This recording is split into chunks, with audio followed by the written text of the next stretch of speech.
أعوذ بالله من الشيطان الرجيم بسم الله الرحمن الرحيم ربي زدني علما ربي زدني علما اللهم صل على سيدنا محمد النبي الأمين وعلى آله وصحبه وبارك وسلم تسليما ربي اشرح لي صدري ويسر لي أمري واحلل عقدة من لساني يفقهوا قولي أعوذ بالله من الشيطان الرجيم بسم الله الرحمن الرحيم বিসমিল্লাহির রহমানির রহিম। ফৌজদারি আদালতের গঠন, শ্রেণীবিন্যাস আলোচনা করুন। ফৌজদারি আদালত এবং ফৌজদারি কার্যাবিধি মতে ফৌজদারি আদালতটা বিন্যাসটা আলোচনা করুন। ম্যাজিস্ট্রেট কত প্রকার, কি কি? ম্যাজিস্ট্রেট বিচারকদের বিচার ও দণ্ড প্রদানের বিধানসমূহ আলোকপাত করুন। এই বেটা, এই এখানে বস না, এখানে বস। উত্তরমালা। ফৌজদারি কার্যাবিধি 1898 সালের 5 নং আইন ধারা 6 মতে ফৌজদারি আদালত সম্পর্কে বলা হয়েছে। পৃষ্ঠা 2। ফৌজদারি আদালত দুই প্রকার, দায়রা আদালত এবং ম্যাজিস্ট্রেট আদালত। অনুচ্ছেদ 6-2 ম্যাজিস্ট্রেট প্রধানত দুই প্রকার, যথা নির্বাহী ম্যাজিস্ট্রেট এবং জুডিশিয়াল ম্যাজিস্ট্রেট। অনুচ্ছেদ 6-3 ধারা 6 অনুচ্ছেদ 3 বলা আছে জুডিশিয়াল ম্যাজিস্ট্রেট প্রধানত 4 প্রকার। চিফ মেট্রোপলিটন ম্যাজিস্ট্রেট হলেন চিফ মেট্রোপলিটন ম্যাজিস্ট্রেট হলেন মেট্রোপলিটন এলাকায়, চিফ জুডিশিয়াল ম্যাজিস্ট্রেট হলেন অন্য এলাকায় মানে জেলা এলাকায়। প্রথম শ্রেণীর ম্যাজিস্ট্রেট, দ্বিতীয় শ্রেণীর ম্যাজিস্ট্রেট এবং তৃতীয় শ্রেণীর ম্যাজিস্ট্রেট। সো জুডিশিয়াল ম্যাজিস্ট্রেট হচ্ছেন টোটাল 4 প্রকার। ফৌজদারি আদালত দুই প্রকার, দায়রা আদালত এন্ড ম্যাজিস্ট্রেট আদালত। দায়রা শব্দের অর্থই হচ্ছে ফৌজদারি আদালত, ক্রিমিনাল কোর্ট। ওকে, তারপরে আছেন ম্যাজিস্ট্রেট দুই প্রকার, নির্বাহী ম্যাজিস্ট্রেট এন্ড জুডিশিয়াল ম্যাজিস্ট্রেট। 6-3 বলা আছে জুডিশিয়াল ম্যাজিস্ট্রেট টোটাল 4 প্রকার। চিফ মেট্রোপলিটন ম্যাজিস্ট্রেট হচ্ছে মেট্রোপলিটন এলাকায়, চিফ জুডিশিয়াল ম্যাজিস্ট্রেট হচ্ছেন অন্য এলাকায়, এবং প্রথম শ্রেণীর ম্যাজিস্ট্রেট, দ্বিতীয় শ্রেণীর ম্যাজিস্ট্রেট এবং তৃতীয় শ্রেণীর ম্যাজিস্ট্রেট। এই হচ্ছে টোটাল ম্যাজিস্ট্রেসির ব্যাপারটা। আর জুডিশিয়াল ম্যাজিস্ট্রেট কয় প্রকার ভাইয়েরা? 4 প্রকার। প্রথম শ্রেণীর ম্যাজিস্ট্রেট, দ্বিতীয় শ্রেণীর ম্যাজিস্ট্রেট এবং তৃতীয় শ্রেণীর ম্যাজিস্ট্রেট। তাহলে চিফ জুডিশিয়াল হচ্ছে জেলা এলাকায়, চিফ মেট্রোপলিটন এলাকায়। এই হচ্ছে টোটাল 4 শ্রেণীর ম্যাজিস্ট্রেট। ফৌজদারি পৃষ্ঠা 3 ফৌজদারি কার্যাবিধি ধারা 7 মতে দায়রা বিভাগ ও জেলা, প্রতিটি জেলায় কমপক্ষে একটি দায়রা আদালত থাকবে অথবা একাধিক জেলা নিয়ে একটি দায়রা গঠিত হবে। সরকার বিভাগ ও জেলার সীমানা পরিবর্তন করার ক্ষমতা রাখেন। ধারা 9 মোতাবেক দায়রা আদালত প্রধানত 3 প্রকার, জেলা ও দায়রা জজ আদালত, অতিরিক্ত জেলা ও দায়রা জজ আদালত, যুগ্ম জেলা ও দায়রা জজ আদালত। এখানে আপনারা যে ভুলটা করেন সেটা হচ্ছে আপনারা জেলা ও দায়রা জজ লেখা বসে থাকেন, আপনারা আদালত লিখিবেন। সবাই কি বুঝতে পেরেছেন? আসসালামু আলাইকুম। আপনারা কি এই পড়ার এই স্টাইলটা পছন্দ করতেছেন কিনা আমাকে একটু জানান। জি স্যার, তবে আরেকটু জোরে বললে ভালো হয়। আচ্ছা, একটু জোরে পড়বো, সমস্যা নেই, বাতাস আসতেছে। আর আরেকটা কথা হচ্ছে যে সবাই আপনারা যে কমন ভুলটা করেন, আপনারা লিখবেন যুগ্ম জেলা ও দায়রা জজ লিখবেন। কি লিখতে হবে? যুগ্ম জেলা ও দায়রা জজ আদালত। কেমন? এই ভুলটা করা যাবে না। আচ্ছা, আসেন।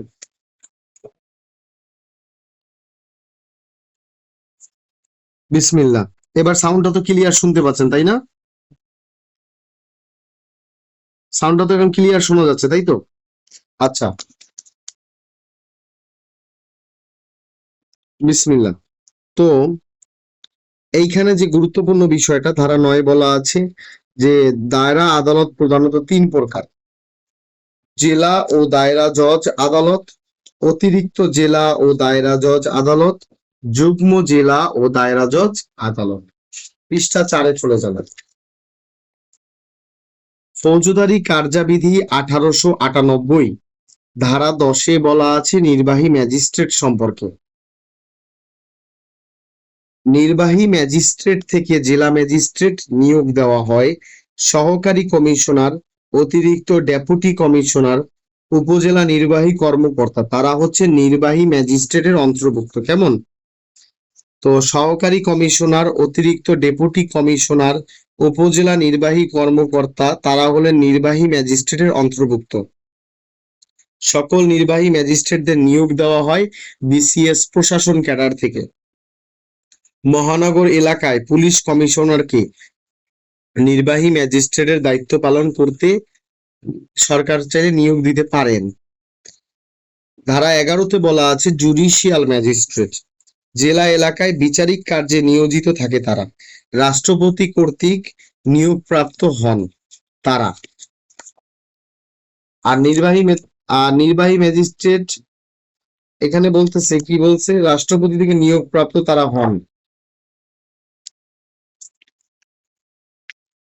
এবার 5 পৃষ্ঠায় চলে যান। সরকার গ্যাজেট প্রকাশের মাধ্যমে তাদের ক্ষমতা ও স্থান নির্ধারণ করে। সবাই কি পেয়েছেন আপনারা?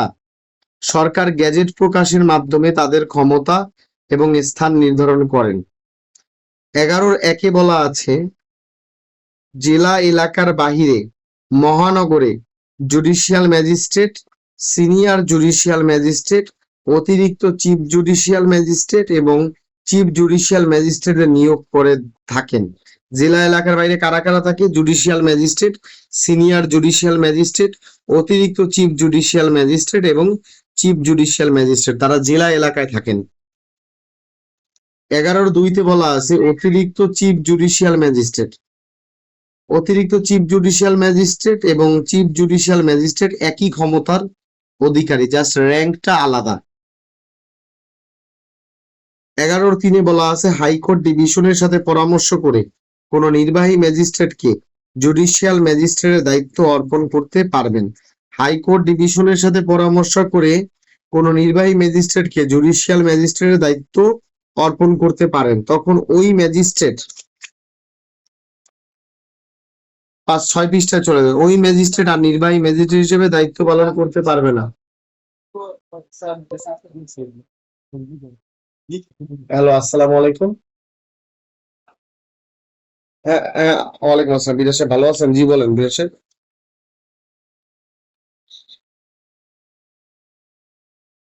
হুম, হ্যাঁ পেয়েছি পেয়েছি পেয়েছি। আর আপনি ক্লাসে চলে আসেন না কেন? ফৌজদারি রিভিশন হচ্ছে, আসেন।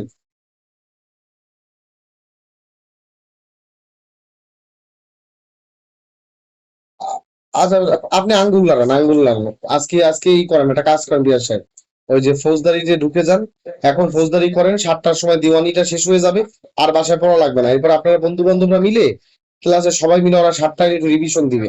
এমনি তো ঘুম আসবে, একটু পড়ে রাখেন, ঠিক আছে? এটা আমার রিকোয়েস্ট, আসেন। বিসমিল্লাহ, আসসালামু আলাইকুম, ধন্যবাদ। এনে এনে কথা কও। আচ্ছা সরি, একটা কল আসছিল। আপনারা কি সবাই শুনতে পাচ্ছেন? আমাকে একটু ইয়েস বলেন। আপনারা সবাই শুনতে পাচ্ছেন? আচ্ছা জি স্যার, শুনতে পাচ্ছি। আচ্ছা, 6 পৃষ্ঠায় চলে আসেন, 6 পৃষ্ঠা। তখন খেয়াল করেন, সরকার চাইলে নির্বাহী ম্যাজিস্ট্রেটকে জুডিশিয়াল ম্যাজিস্ট্রেটের দায়িত্ব অর্পণ করতে পারে। যদি সরকার নির্বাহী ম্যাজিস্ট্রেটকে জুডিশিয়াল ম্যাজিস্ট্রেটের দায়িত্ব দেন, তখন কিন্তু ওই নির্বাহী ম্যাজিস্ট্রেট আর জুডিশিয়াল ম্যাজিস্ট্রেট হিসেবে তখনও সে আর নির্বাহী ম্যাজিস্ট্রেট থাকবে না, তখন সে কি হয়ে যাবে? জুডিশিয়াল ম্যাজিস্ট্রেট হয়ে যাবে। কথা কি বুঝছেন না বোঝেন নাই? সরকার যদি নির্বাহী ম্যাজিস্ট্রেটকে জুডিশিয়াল ম্যাজিস্ট্রেটের দায়িত্ব দেয়, তখন সে আর কি নির্বাহী ম্যাজিস্ট্রেট থাকবে না, সে তখন কি হয়ে যাবে?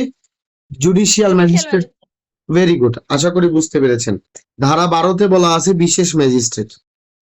বিশেষ ম্যাজিস্ট্রেট হচ্ছে 3 প্রকার। একটা হচ্ছে স্পেশাল নির্বাহী ম্যাজিস্ট্রেট, বিশেষ নির্বাহী ম্যাজিস্ট্রেট, বিশেষ ম্যাজিস্ট্রেট এবং বিশেষ মেট্রোপলিটন ম্যাজিস্ট্রেট। এই হচ্ছে 3 প্রকার। এদের নিয়োগ প্রক্রিয়া কি? সরকার এএসপি পদের নিচে নন এমন ব্যক্তিকে নিয়োগ করে থাকেন স্পেশাল এক্সিকিউটিভ ম্যাজিস্ট্রেট পদে।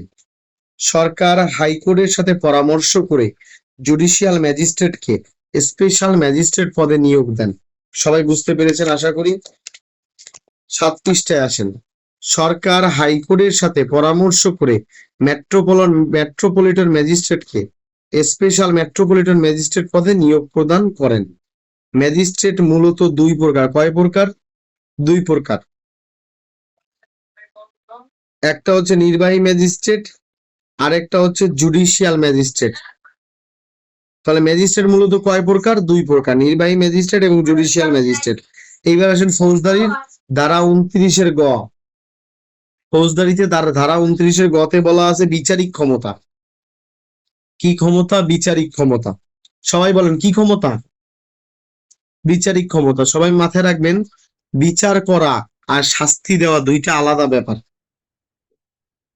ফৌজদারি কার্যাবিধি 1898 29-এর গতে বলা আছে কি? বিচারিক ক্ষমতা। বিচারিক ক্ষমতা সম্পর্কে বলা আছে, এখানে বলা আছে 7 পৃষ্ঠা। চিফ জুডিশিয়াল ম্যাজিস্ট্রেট, অতিরিক্ত chief judicial magistrate, chief metropolitan magistrate, অতিরিক্ত চিফ মেট্রোপলিটন ম্যাজিস্ট্রেট। এই এরা মানে চিফ জুডিশিয়াল, চিফ মেট্রোপলিটন এরা। আর এদের যারা অতিরিক্ত আছে এরা কি করতে পারে? এই চারজন, চিফ জুডিশিয়াল ম্যাজিস্ট্রেট, অতিরিক্ত chief judicial magistrate, chief metropolitan magistrate, অতিরিক্ত চিফ মেট্রোপলিটন ম্যাজিস্ট্রেট, এই চারজন কি করতে পারে? তারা মৃত্যুদণ্ড ব্যতীত সকল অপরাধের বিচার করার জন্য ক্ষমতা প্রাপ্ত। মৃত্যুদণ্ড বাদে সকল অপরাধের বিচার তারা করতে পারেন। তাহলে সবাই বলেন তো, মার্ডার কেসের মামলা কি চিফ জুডিশিয়াল বিচার করতে পারবেন? না স্যার, পারবেন না। পারবেন না স্যার। এটা শুধু দায়রার ক্ষমতা, দায়রা করতে পারবে। আবার জি, দায়রা যদি বিচার করে শাস্তি দেন, দিতে পারবেন? দায়রা না, স্যার, দায়রা বিচারও করতে পারবে, শাস্তি দিতে পারবে। দায়রা শুধু একটা ক্ষমতা। যদি ভাইবা রায় বোর্ডে, করতে পারবে। এটা একটা ভাইবার কোশ্চেন ছিল, এটা লিখিত তো জি, আপনারা স্যার। লিখতে পারবেন। ভাইবাতে একটা স্টুডেন্টকে বুঝাইছে, ভাইবা বোর্ডে জিজ্ঞাসা করছে, আচ্ছা বলেন তো দায়রা আদালত আর হাইকোর্টের মধ্যে ফৌজদারি মামলার ক্ষেত্রে দায়রা আর হাইকোর্টে মূল পার্থক্যটা কোথায়? তখন ওই ছেলেটা বলতে পারে না। পরে জাস্টিস স্যার বলতেছে, মাথায় রাখবেন হাইকোর্ট এবং দায়রার মধ্যে মূল পার্থক্য একটা। হাইকোর্টের যা ক্ষমতা দায়রারও তাই ক্ষমতা। হাইকোর্ট শুধুমাত্র, দায়রা শুধু কি করতে পারে না? মৃত্যুদণ্ড কার্যকর করতে পারে না। এটা হাইকোর্টের পারমিশন লাগে। কথা কি বুঝছেন? জি স্যার, এছাড়া হাইকোর্টের যে ক্ষমতা দায়রারও সেম ক্ষমতা, একই ক্ষমতা। একই ক্ষমতা। শুধু দায়রা মৃত্যুদণ্ড কার্যকর করতে পারে না, এটা হাইকোর্ট পারে, বাকি সব ক্ষমতা সেম। জি স্যার। হাইকোর্ট আর দায়রা কোনো পার্থক্য নেই। আচ্ছা 8 পৃষ্ঠা লেখছে যে স্যার, দায়রা আদালত হাইকোর্ট কি বিচার করতে পারে? দায়রা আদালত তো বিচার করে শাস্তি দিচ্ছে, ওটা কার্যকরের ফাইনাল এক্সিকিউশন ক্ষমতা দিচ্ছে হাইকোর্ট। কিন্তু হাইকোর্ট কি ডাইরেক্ট মৃত্যুদণ্ডের আসামির বিচার করতে পারবে? একদম হাইকোর্টের সব ক্ষমতা। হাইকোর্ট যদি ডেট রেফারেন্স দিয়ে দেয় আর ওটা কোনো লাগে না, হাইকোর্ট যা বলবে তাই। হাইকোর্টের হাইকোর্ট তো বিচারিক সুপ্রিম আদালত। হুম হ্যাঁ, একটু আগে বললেন তো বিচার করার ক্ষমতা আর শাস্তি দানের ক্ষমতা আলাদা। তাহলে হাইকোর্ট তো বিচার করতে পারতেছে না, দায়রা আদালত বিচার করে হাইকোর্টে পাঠাচ্ছে মৃত্যুদণ্ড। ওরে আল্লাহ, আপনি বুঝেন না, হাইকোর্ট এটা হচ্ছে অ্যাপেক্স কোর্ট অফ বাংলাদেশ। ওর সব ক্ষমতা আছে, হাইকোর্ট সব পারে। সুপ্রিম পাওয়ার, তাই না স্যার? সুপ্রিম পাওয়ার, হ্যাঁ হাইকোর্ট সব পারে। হাইকোর্ট দায়রা সব পারে, এরা অ্যাপেক্স কোর্ট। দায়রা হচ্ছে the apex court of subordinate court, নিম্ন আদালতের শীর্ষ আদালত হচ্ছে দায়রা। আবার সুপ্রিম কোর্ট হচ্ছে সারা বাংলাদেশের শীর্ষ আদালত, উচ্চ আদালত। হ্যাঁ। মৃত্যুদণ্ডের রেফারেন্স যখন দায়রা স্যার এসে হাইকোর্টে পাঠায়, হাইকোর্ট তো তখন মৃত্যুদণ্ড পরিবর্তন করে দিতে পারে, নতুন সাজা পরিবর্তন করতে পারে, কার্যকর করতে পারে, বাতিলও করতে পারে, সব করতে পারে। নতুন সাজাও দিতে পারে স্যার, নতুন সাজা মাথায় রাখবেন একটা কথা, দুইটা সূত্র মাথায় রাখবেন। এই সূত্রটা মাথায় রাখলে পরীক্ষা পারবেন। আমার সাথে সাথে বলেন, হাইকোর্ট দায়রা সব পারে। হাইকোর্ট দ্বারা সব পারে স্যার, সব পারে, সব পারে। আর ম্যাজিস্ট্রেটের ক্ষেত্রে ফার্স্ট ক্লাস ম্যাজিস্ট্রেট সব পারে। জি স্যার, ম্যাজিস্ট্রেট ফার্স্ট ক্লাস সব পারে। ফার্স্ট ক্লাস ম্যাজিস্ট্রেট সব পারে, সব পারে। ফার্স্ট ক্লাস ম্যাজিস্ট্রেটের ইউনিটারি পাওয়ার সব জায়গা হাইয়েস্ট। এটা সামনে কাজে আসবে। আচ্ছা আশা করি বুঝতে পেরেছেন। এবার শোনেন সবাই। আচ্ছা, প্রথম শ্রেণীর ম্যাজিস্ট্রেট হচ্ছেন, খেয়াল করেন তাহলে মাথায় রাখবেন, বিচারিক ক্ষমতা কার? জুডিশিয়াল ম্যাজিস্ট্রেট এবং চিফ জুডিশিয়াল ম্যাজিস্ট্রেট এবং চিফ মেট্রোপলিটন ম্যাজিস্ট্রেট, এরা এবং তার অতিরিক্ত যারা আছে এই র্যাঙ্কের অফিসাররা মৃত্যুদণ্ড বাদে সকল অপরাধের বিচার করতে পারে। আর ফার্স্ট ক্লাস ম্যাজিস্ট্রেটরা কি করতে পারে? মৃত্যুদণ্ড নয়, যাবজ্জীবন কারাদণ্ড নয় এবং 10 বছরের উপরে নয়, এমন অপরাধ বাদে সকল অপরাধের বিচার করতে পারে। অর্থাৎ ফার্স্ট ক্লাস ম্যাজিস্ট্রেট বিচার করতে পারে 1 দিন থেকে শুরু করে 9 বছর 964 দিন। যে সমস্ত অপরাধের শাস্তি 10 বছরের নিচে, এই সমস্ত অপরাধের শাস্তির বিচার করতে পারে। সবাই ক্লিয়ার? এই অংশটা ক্লিয়ার কিনা আমাকে একটু বলেন আপনারা। স্যার স্যার ওই ক্ষমতাটা 10 বছরের নিচে যে ক্ষমতাটা স্যার দিতে পারে প্রথম শ্রেণীর ম্যাজিস্ট্রেট 7 বছর, এটা তো স্যার স্পেশাল পাওয়ার 12 ধারায় ক্ষমতা দেওয়া দেখে স্যার, নাইলে স্যার 5 বছরের বেশি দিতে পারে না। এটা বিচারিক ক্ষমতা, বিচারিক ক্ষমতা। হ্যাঁ, ডাইরেক্ট ক্ষমতা 5 বিচারিক বছরের ক্ষমতা। বেশি ডাইরেক্ট ওনার নাই স্যার। আর ওই আর আপনি যেটা স্পেশাল আপনি যেটা পাওয়ারটার বলছেন কারণে শাস্তিগত, আমি বললাম শাস্তি আর বিচার দুইটা আলাদা। ঠিক আছে? তো আচ্ছা, এবার শুনেন, মনে রাখবেন প্রথম নিচে লেখা আছে, মনে রাখবেন প্রথম শ্রেণীর ম্যাজিস্ট্রেট হচ্ছে কারা কারা। এটা সারা জীবন মাথায় রাখবেন, কোর্টে কাজে লাগবে। Chief judicial, chief metropolitan. অতিরিক্ত চিফ জুডিশিয়াল মানে এ দ্বারা কি অ্যাডিশনাল, অতিরিক্ত চিফ জুডিশিয়াল, অতিরিক্ত চিফ মেট্রোপলিটন, মেট্রোপলিটন এবং সিনিয়র জুডিশিয়াল ম্যাজিস্ট্রেট, এরা হচ্ছে ফার্স্ট ক্লাস ম্যাজিস্ট্রেট। আর জুডিশিয়াল ম্যাজিস্ট্রেট হচ্ছে সেকেন্ড ক্লাস ম্যাজিস্ট্রেট এবং থার্ড ক্লাস ম্যাজিস্ট্রেট আইনে আছে, বাস্তবে কোনো প্রয়োগ নাই। বাস্তবে কি থার্ড ক্লাস ম্যাজিস্ট্রেট আছে? উত্তর হচ্ছে না। উত্তর উত্তর হচ্ছে না। এটা ব্রিটিশ আমলে ছিল মিউনিসিপাল কোর্টে, কিন্তু পরে আর এটা কি নাই। আশা করি বুঝতে পেরেছেন। এবার আসে 9 পৃষ্ঠা 33-এর ক, শাস্তি প্রদানের ক্ষমতা। মাথায় রাখবেন chief judicial magistrate, chief metropolitan, তাদের অতিরিক্তরা, এরা কি করতে পারে? সর্বোচ্চ 7 বছর পর্যন্ত শাস্তি দিতে পারে।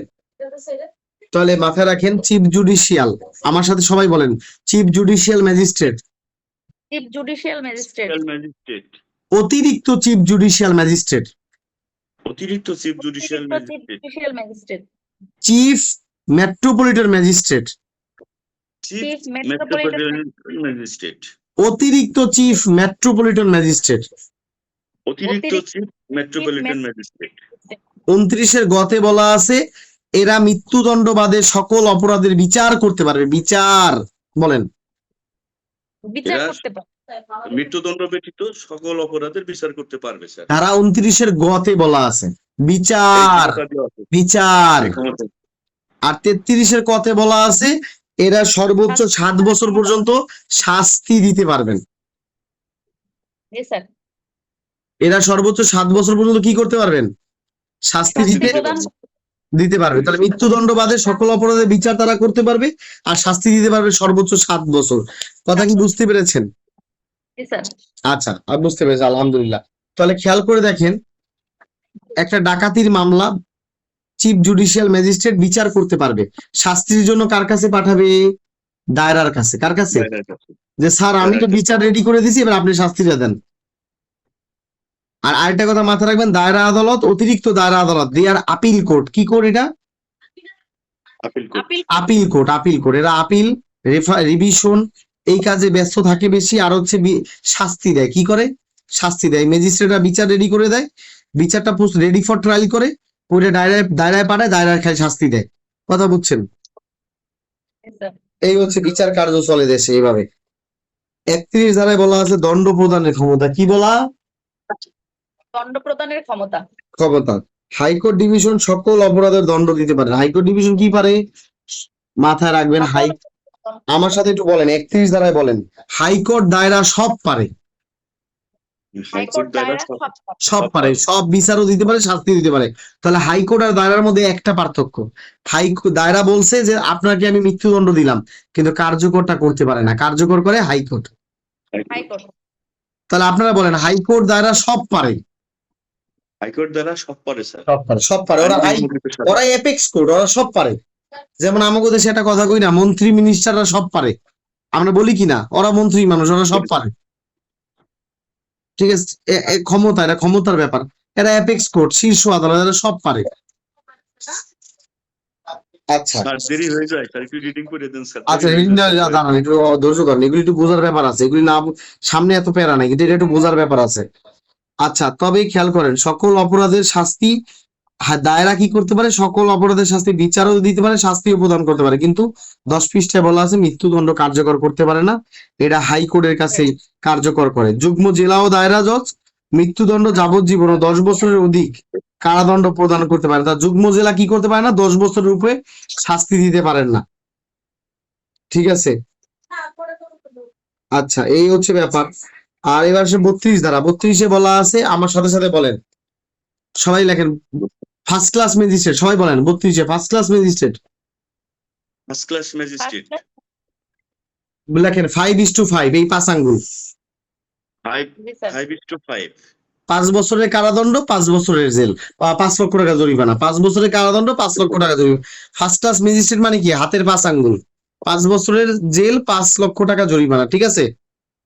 জি স্যার। এবার আসেন সেকেন্ড ক্লাস ম্যাজিস্ট্রেট, 3:3, 3 বছরের জেল, 3 লক্ষ টাকা জরিমানা। থার্ড ক্লাস ম্যাজিস্ট্রেট 2:2, 2 বছরের জেল, 2 লক্ষ টাকা জরিমানা। ক্লিয়ার? জি স্যার। তাহলে ফার্স্ট ক্লাস ম্যাজিস্ট্রেট মানে আপনার হাতের 5 আঙ্গুল, সেকেন্ড ক্লাস মানে 3 আঙ্গুল, থার্ড ক্লাস মানে 2 আঙ্গুল, ঠিক আছে?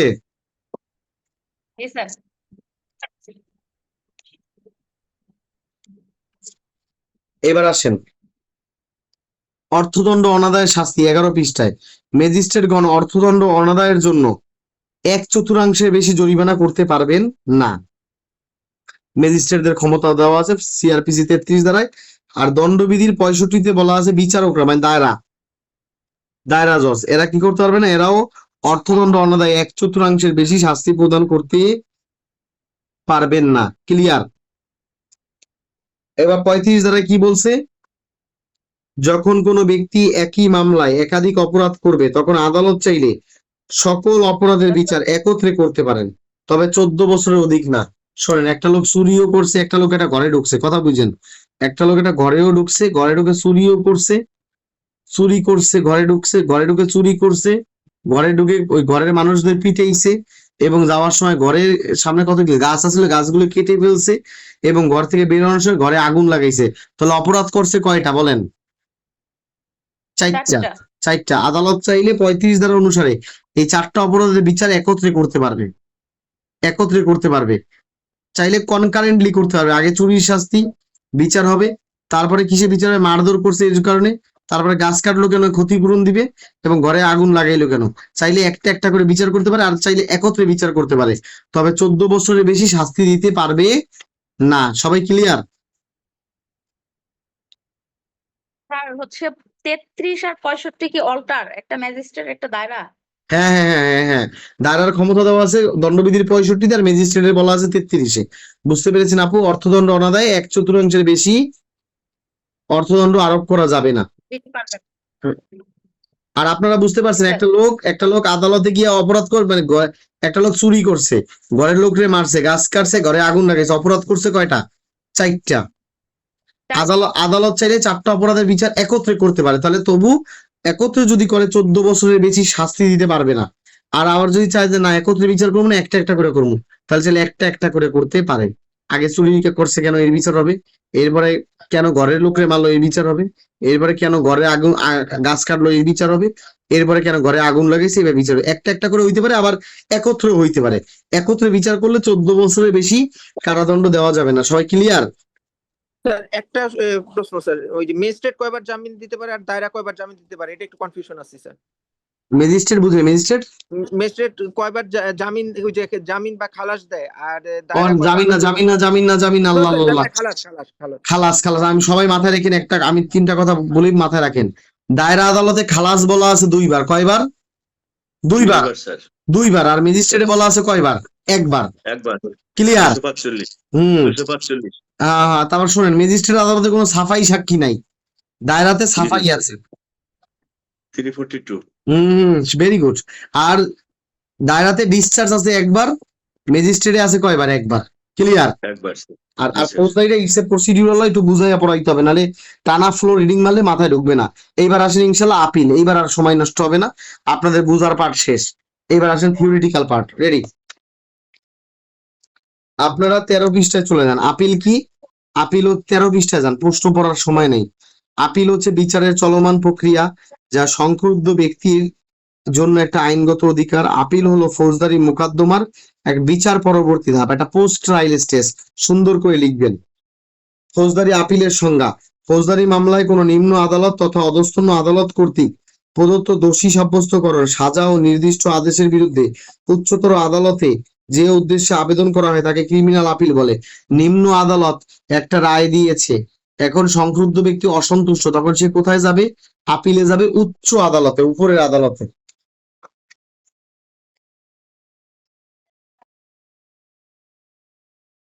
এবার আসেন মূল কথা। অধস্তন আদালতের ফৌজদারি রায় বা সাজা বা সংক্রুদ্ধ ব্যক্তি অধস্তন আদালতের ফৌজদারি রায়, অর্থাৎ একটা অধস্তন আদালত যে ক্রিমিনাল জাজমেন্ট দিয়েছে বা সাজা দিয়েছে, এতে ওই ব্যক্তি সংক্রুদ্ধ হলে উচ্চ আদালতের কাছে পুনঃ বিবেচনা বা পরিবর্তনের জন্য যে আবেদন করবে সেটাই হচ্ছে ক্রিমিনাল আপিল। 14 পৃষ্ঠা পড়াচ্ছি। এবার আপনারা সবাই বলবেন নিম্ন আদালতে আপিলের তামাদি কত বছর? এবার আপনারা বলেন নিম্ন আদালতে আপিলের তামাদি কত দিন? 30 দিন। উচ্চ আদালতে আপিলের তামাদি কত দিন? 60 দিন। ফৌজদারি মামলায় নিম্ন আদালতে আপিলের তামাদি 30 দিন, উচ্চ আদালতে কয় দিন? 60 দিন। ক্লিয়ার? 419-এ বলা আছে ফৌজদারি আপিল দায়ের করতে হবে পিটিশন আকারে। কি আকারে? দরখাস্তের মাধ্যমে। কিসের মাধ্যমে? দরখাস্তের মাধ্যমে। আর দেওয়ানি আপিল দায়ের করতে হয় কিসের মাধ্যমে? মেমোরেন্ডামের মাধ্যমে, স্মারকলিপির মাধ্যমে। সবাই মনে থাকবে? এবার আসেন আপিলের প্রযোজ্যতা। কখন আপনি আপিল করবেন? আশিক সাহেব শোনেন, 15 পৃষ্ঠা। কখন আপিল করবেন? আইনগত ও ঘটনাগত প্রশ্নে আপিল করবেন। আইনে আপিলের বিধান দেয়া থাকলে আপিল করবেন। অধস্তন আদালতের 15 পৃষ্ঠা যান। অধস্তন আদালতের রায় বাতিল, রায় পরিবর্তন করতে আপিল করবেন। তারপর হচ্ছে ঘটনাগত প্রশ্নে আপিল করবেন। ঘটনাগত প্রশ্নে আপিল করবেন, আইনগত প্রশ্নে আপিল করবেন। আপনারা ক্লিয়ার তো ইনশাল্লাহ? ক্লিয়ার? আইনগত ঘটনাগত প্রশ্নে আপিল করবেন, আইনে বিধান দেওয়া থাকলে আপিল করবেন, নিম্ন আদালতের রায় পরিবর্তন বাতিল করতে আপিল করবেন, ঘটনাগত প্রশ্নে আপিল করবেন, আইনগত প্রশ্নে আপিল করবেন। আপিল করতে হবে উচ্চতর আদালতে। কেমন? এবার আসেন 16 পৃষ্ঠা। আপিলের প্রযোজ্যতা। আসামি দোষ স্বীকার করলে আর আপিল চলবে না। বলেন চলবে কি? রিভিশন। না স্যার, রিভিশন। তুচ্ছ মামলায় আপিল চলে না, চলবে রিভিশন। সংক্ষিপ্ত বিচারে আপিল চলে না, চলবে রিভিশন। ঠিক আছে? তো প্রতিকার কি? রিভিশন। এই নিচে লেখা আছে। আপিলের উদ্দেশ্য কি? সুন্দর করে লেখেন। নিম্ন আদালত যে রায় দিল, রায়টা সঠিক দিল কিনা একটু যাচাই করা দরকার আছে না? এই সঠিকতা নির্ণয় আপিল। ভুল আইন প্রয়োগ করলে তা সংশোধন হবে আপিলের মাধ্যমে। ন্যায় বিচার নিশ্চিতকরণ ও অন্যায় দূরীকরণ। সুন্দর করে লেখেন ইনশাল্লাহ। এবার লেখেন 17 পৃষ্ঠায় চলে যান। যা পড়াইছে এর বাইরে পড়ার কোনো সুযোগ নাই। 431 মতে আসামির মৃত্যু হলে আপিল কি হয়ে যাবে? বাতিল হয়ে যাবে। 421-এ বলা আছে যখন আপিলে এ সকল বিষয় পরিলক্ষিত হবে, মানে যখন একটা আপিলে দেখা যাবে যে ডিসমিসাল অফ আপিল সম্বন্ধে কততে বলা আছে? 421-এ। বলেন কততে বলা আছে? 421। হ্যাঁ, 421। এইখানে বলা আছে। বলেন। সরি স্যার, একটা ধারা মনে হয় বাদ গেছে স্যার, সম্ভবত। এটা আমার বোঝায় আর কি। সেটা হলো 420 স্যার, যেখানে জেল আপিল আছে স্যার। জেল যদি কোনো আসামি জেলে থাকে তাহলে জেলারের মাধ্যমে কিন্তু তাকে আপিল করতে হয় স্যার। এটা তো বুঝছি, ওটা রিটেনের জন্য ইম্পর্টেন্ট, ওটা পিলির জন্য ইম্পর্টেন্ট, বাদ দিয়ে দিছি। যা দিয়েছে ইনশাল্লাহ পড়েন, ইনশাল্লাহ এর বাইরে লাগবে না ইনশাল্লাহ। আমার জন্য দোয়া করেন, আপনাদের জন্য দোয়া করি, ইনশাল্লাহ হয়ে যাবেন আপনারা। দোয়া করি স্যার, আপনার মনে রাখা আল্লাহ পূরণ করুক স্যার। আপনি জুডিশিয়াল হন স্যার, আমাদের জন্য দেন, আমরা মফস্বলেও কোয়ালিটি করে খাবো স্যার। আচ্ছা ঠিক আছে ইনশাল্লাহ। আচ্ছা ইনশাল্লাহ ইনশাল্লাহ। দেখা গেল স্যার আপনি আমার জেলার চিফ জুডিশিয়াল হয়েছেন স্যার। আচ্ছা ঠিক আছে ইনশাল্লাহ দোয়া করেন। আচ্ছা ঠিক আছে। তো দেখেন 421 মতে বলা আছে যখন আপিলে এই সমস্ত বিষয় লক্ষ্য হবে যে আপিল করছে সময় নষ্ট করার লইগা, ন্যায় বিচারে তো গুল্লি মারেন, সময় নষ্ট হচ্ছে, ন্যায় বিচারে ক্ষতি হচ্ছে, ভিত্তিহীন একটা মিথ্যা মামলা, মন চাইছে আপিল করে থুইছি, তখন কি হবে? আপিল খারিজ হয়ে যাবে। আপনারা জানেন যে বার কাউন্সিলে হে পরীক্ষার কাছে কিছু লেখে না, শয়তান করছে কি রিভিউ করছে, একবারে ভালো হইছে, বাতিল করে দিছে একবারে। শয়তান ফয়তান একটা বেয়াদব কোথাকার। পরীক্ষাও খালি খাতা জমা দিছে, ও রিভিউতে গেছে, দিছে ভালো হয়েছে, যা কেন বইয়ে থাক, ভিক্ষা করে খা। সময় বিলম্ব করে, ন্যায় বিচারে বিঘ্ন ঘটায় এবং ভিত্তিহীন মামলা করছে হুদাই, আপিল খারিজ হয়ে যাবে। তাহলে খেয়াল করেন, আপনারা একটু খেয়াল করেন, আপিল বাতিল হয় 3 কারণে। 421-এ বলা আছে। এক নাম্বার হচ্ছে সময়ের বিলম্ব, ন্যায় বিচার বিলম্ব, আর একটা হচ্ছে ভিত্তিহীন। এই 3টা কথা লিখবেন সুন্দর করে। আর আশিক সাহেব মাথায় রাখবেন, লেখার সময় অবশ্যই নিচে দাগ দিয়ে লিখবেন, কেমন? তাহলে খারের চোখ পড়বে। হ্যাঁ, শোনেন, সারা চেহারার মধ্যে ঠোঁটে একটু লিপস্টিক লাগে, চোখটা ঠোঁটের দিকে পড়ে, আর লিপস্টিক যদি পুরো চেহারায় মাখেন তাহলে আর ঠোঁটের দিকে কেউ তাকাইবে না। অর্থাৎ নীলকালি কেন দেওয়া হয়েছে অনুমতি, যে মূল কথাটা নীলকালি দিয়ে লিখবেন যাতে স্যারের চোখ নজর কাড়ে। সময়ের বিলম্ব। ঠিক আছে, এবার লেখেন 423। আপিল আদালতের ক্ষমতা কয়টা বলেন? 5টা। কয়টা? 5টা। 5টি স্যার। 5টা। অধস্তন আদালতের শাস্তি বাতিল বা হ্রাস করো। নিম্ন আদালত একটা শাস্তি দিছে, টাস করে বাতিল করে দেব। আপিল আদালতের ক্ষমতা বা কমায় দিব। নিম্ন আদালত দায়রা দিছে 10 বছরের জেল, হাইকোর্ট 5 বছর দিয়ে দিল, পারবে এটা। অধিকতর তদন্ত অনুসন্ধান, আপিল আদালত দেখলো না অত অল্প তদন্তে কাজ হবে না, আরো তদন্ত দরকার, পারবে। খালাসের আদেশ পরিবর্তন বা বাতিল করা, পারবে। 18 পৃষ্ঠায় যান। আপিলের ভিত্তি যদি না থাকে, যে একটা হুদা কামে আপিল করে তুইছে, তাহলে আপিলটা খারিজ করে দেওয়া। অধস্তন আদালতকে পুনরায় বিচার করার আদেশ দেওয়া। নিম্ন আদালতের বলা যে এই তোমার বিচার সঠিক হয় নাই, আবার বিচারটা চেঞ্জ করো, আবার নতুন পুনরায় বিচার করো। এটাকে দেওয়ানির ভাষায় বলা হয় টু রিমান্ড এ কেস। কি বলা হয়? টু রিমান্ড এ স্যার কেস। এটাকে বলা হয় টু রিমান্ড এ কেস, মানে আপনি আবার এটাকে বিচার করেন। টু রিমান্ডিং কেস, টু রিমান্ড এ কেস, রিমান্ড শব্দের অর্থ ফেরত পাঠানো। রিমান্ড শব্দের অর্থ কি? ফেরত পাঠানো। ফেরত পাঠানো। তাহলে আপিল আদালত দেখলো যে না, নিম্ন আদালত যে আপিল মানে রায়টা দিছে ভালো দেয় না, ভুল দিছে, ওইটা ডিসমিস করে আবার এর কাছে পাঠাই দিব, তুমি আবার বিচার করো, এই বিচারটা হয় নাই। ঠিক আছে, স্যার তারপর হচ্ছে দেখেন 426-এ বলা আছে দণ্ডিত ব্যক্তির আপিল সাপেক্ষে দণ্ড স্থগিত রাখবে, আর চাইলে জামিনে মুক্ত দিয়ে দিবে। আপিল আদালত চাইলে দণ্ডিত ব্যক্তির কি করবে? দণ্ড স্থগিত করে জামিনে মুক্তি দিয়ে দিতে পারে। 428-এ বলা আছে আপিল আদালত অতিরিক্ত সাক্ষী গ্রহণ করতে পারে, to take additional evidence, to take further evidence, এটা নিতে পারে। এই হচ্ছে আপিলের ক্ষমতা। আপিল করা 19 পৃষ্ঠা যান। আপিল করা হলে যদি ওই ব্যক্তি আপিলের সিদ্ধান্তে ক্ষুব্ধ হয়, একটা লোক আপিল করছে না, আপিলের সিদ্ধান্ত আর ভালো লাগতেছে না, তখন প্রতিকার কি বলেন তো? রিভিশন। রিভিশন অর্থাৎ আশিক সাহেব এলাকা আমার মামলা, আশিক সাহেব আদালতের রায়ে খুশি না, গেছে আপিল করতেন, আপিলে গিয়েও আরেকটা টাক খাইয়েছে, কেন আপিলেও হয়ে খুশি না, তাহলে কোথায় যাবে? রিভিশনে যাবে। অর্থাৎ আইনে যখন বিধান ছিল কিন্তু আপিল করা হয় নাই, তখন সেই ক্ষেত্রে আপনি এই জমিদারের ক্ষেত্রে এই জমিদার আপিলও করতে পারবে না, রিভিশনও করতে পারবে না। কথা হচ্ছে আইনে বিধান দেওয়া ছিল আপিল করার, এই আপিল করে নাই, তাহলে সে আপিলও করতে পারবে না, রিভিশনও করতে পারবে না। তখন ও প্রতিকার কি? প্রতিকার হচ্ছে তামাদির বিলম্ব মৌকুফ। তখন তামাদির 5 ধারা অনুসারে তার ভিক্ষা চাইতে হবে যে আমি সময় মতো আসতে পারিনি, আমার এই সমস্যা ছিল। আদালত যদি সন্তুষ্ট হয় মাফ করে দিবেন, নাহলে তো খাইলেন ধরা। আশা করি সবাই এইভাবে সেকশন মনে না রাখতে পারলে 428 থেকে 431 এর মধ্যে যা আছে এই কথাগুলো লিখে দিতে পারলে কি হবে স্যার? মানে এইভাবে যদি একেবারে হয়ে যাবে, একেবারে হয়ে যাবে ইনশাআল্লাহ। সাব সেকশন সেকশন করে তো স্যার মনে থাকবে না স্যার পরীক্ষার হলে। কলম আপনার হাতে, লিখতে থাকেন আল্লাহর রহমতে, আল্লাহ ভরসা। আপনার 50 পাইলেই পাস, লিখতে থাকেন। শোনেন, আমি একটা কথা বলি, বার কাউন্সিল বিরাজ সাহেব, আপনি কথাটা মনোযোগ দিয়ে শুনেন, আমি আপনাকে উদ্দেশ্য করে বলতেছি। শোনেন, বার কাউন্সিল হচ্ছে কিসের মতো? সিংহের মতো। কিসের মতো? সিংহ। সিংহ, তাহলে আপনাকে অ্যাটলিস্ট যুদ্ধ করতে হবে রয়্যাল বেঙ্গল টাইগার হইয়া। আপনি যদি গরু হইয়া যান তাহলে কিন্তু গলায় কামড় দিয়ে খাইয়ে লাইবে। কথা বুঝছেন? অর্থাৎ আপনি যখন দেখবেন আপনার উপায় নাই, চরম একটা ফাইট দিয়ে আসবেন। আশিক সাহেব মাথায় থাকবে, ইনশাআল্লাহ স্যার, একটা চরম ফাইট দিয়েবেন। এত ক্লাস করছেন কি করতে? আমার কাছে পড়ছেন, ক্লাস করছেন, ঘরে পড়ছেন, দিন নাই রাত নাই, অরে ব্যর্থতা। যখন দেখবেন মাথায় কিছু ঢুকতেছে না, মাথায় যা আছে সব লিখাইয়া পড়বেন, তাও মনের শান্তি নিয়ে আইবেন যে স্যার 4 ঘন্টা ওরে কাঁপাইয়া দিয়েছি স্যার।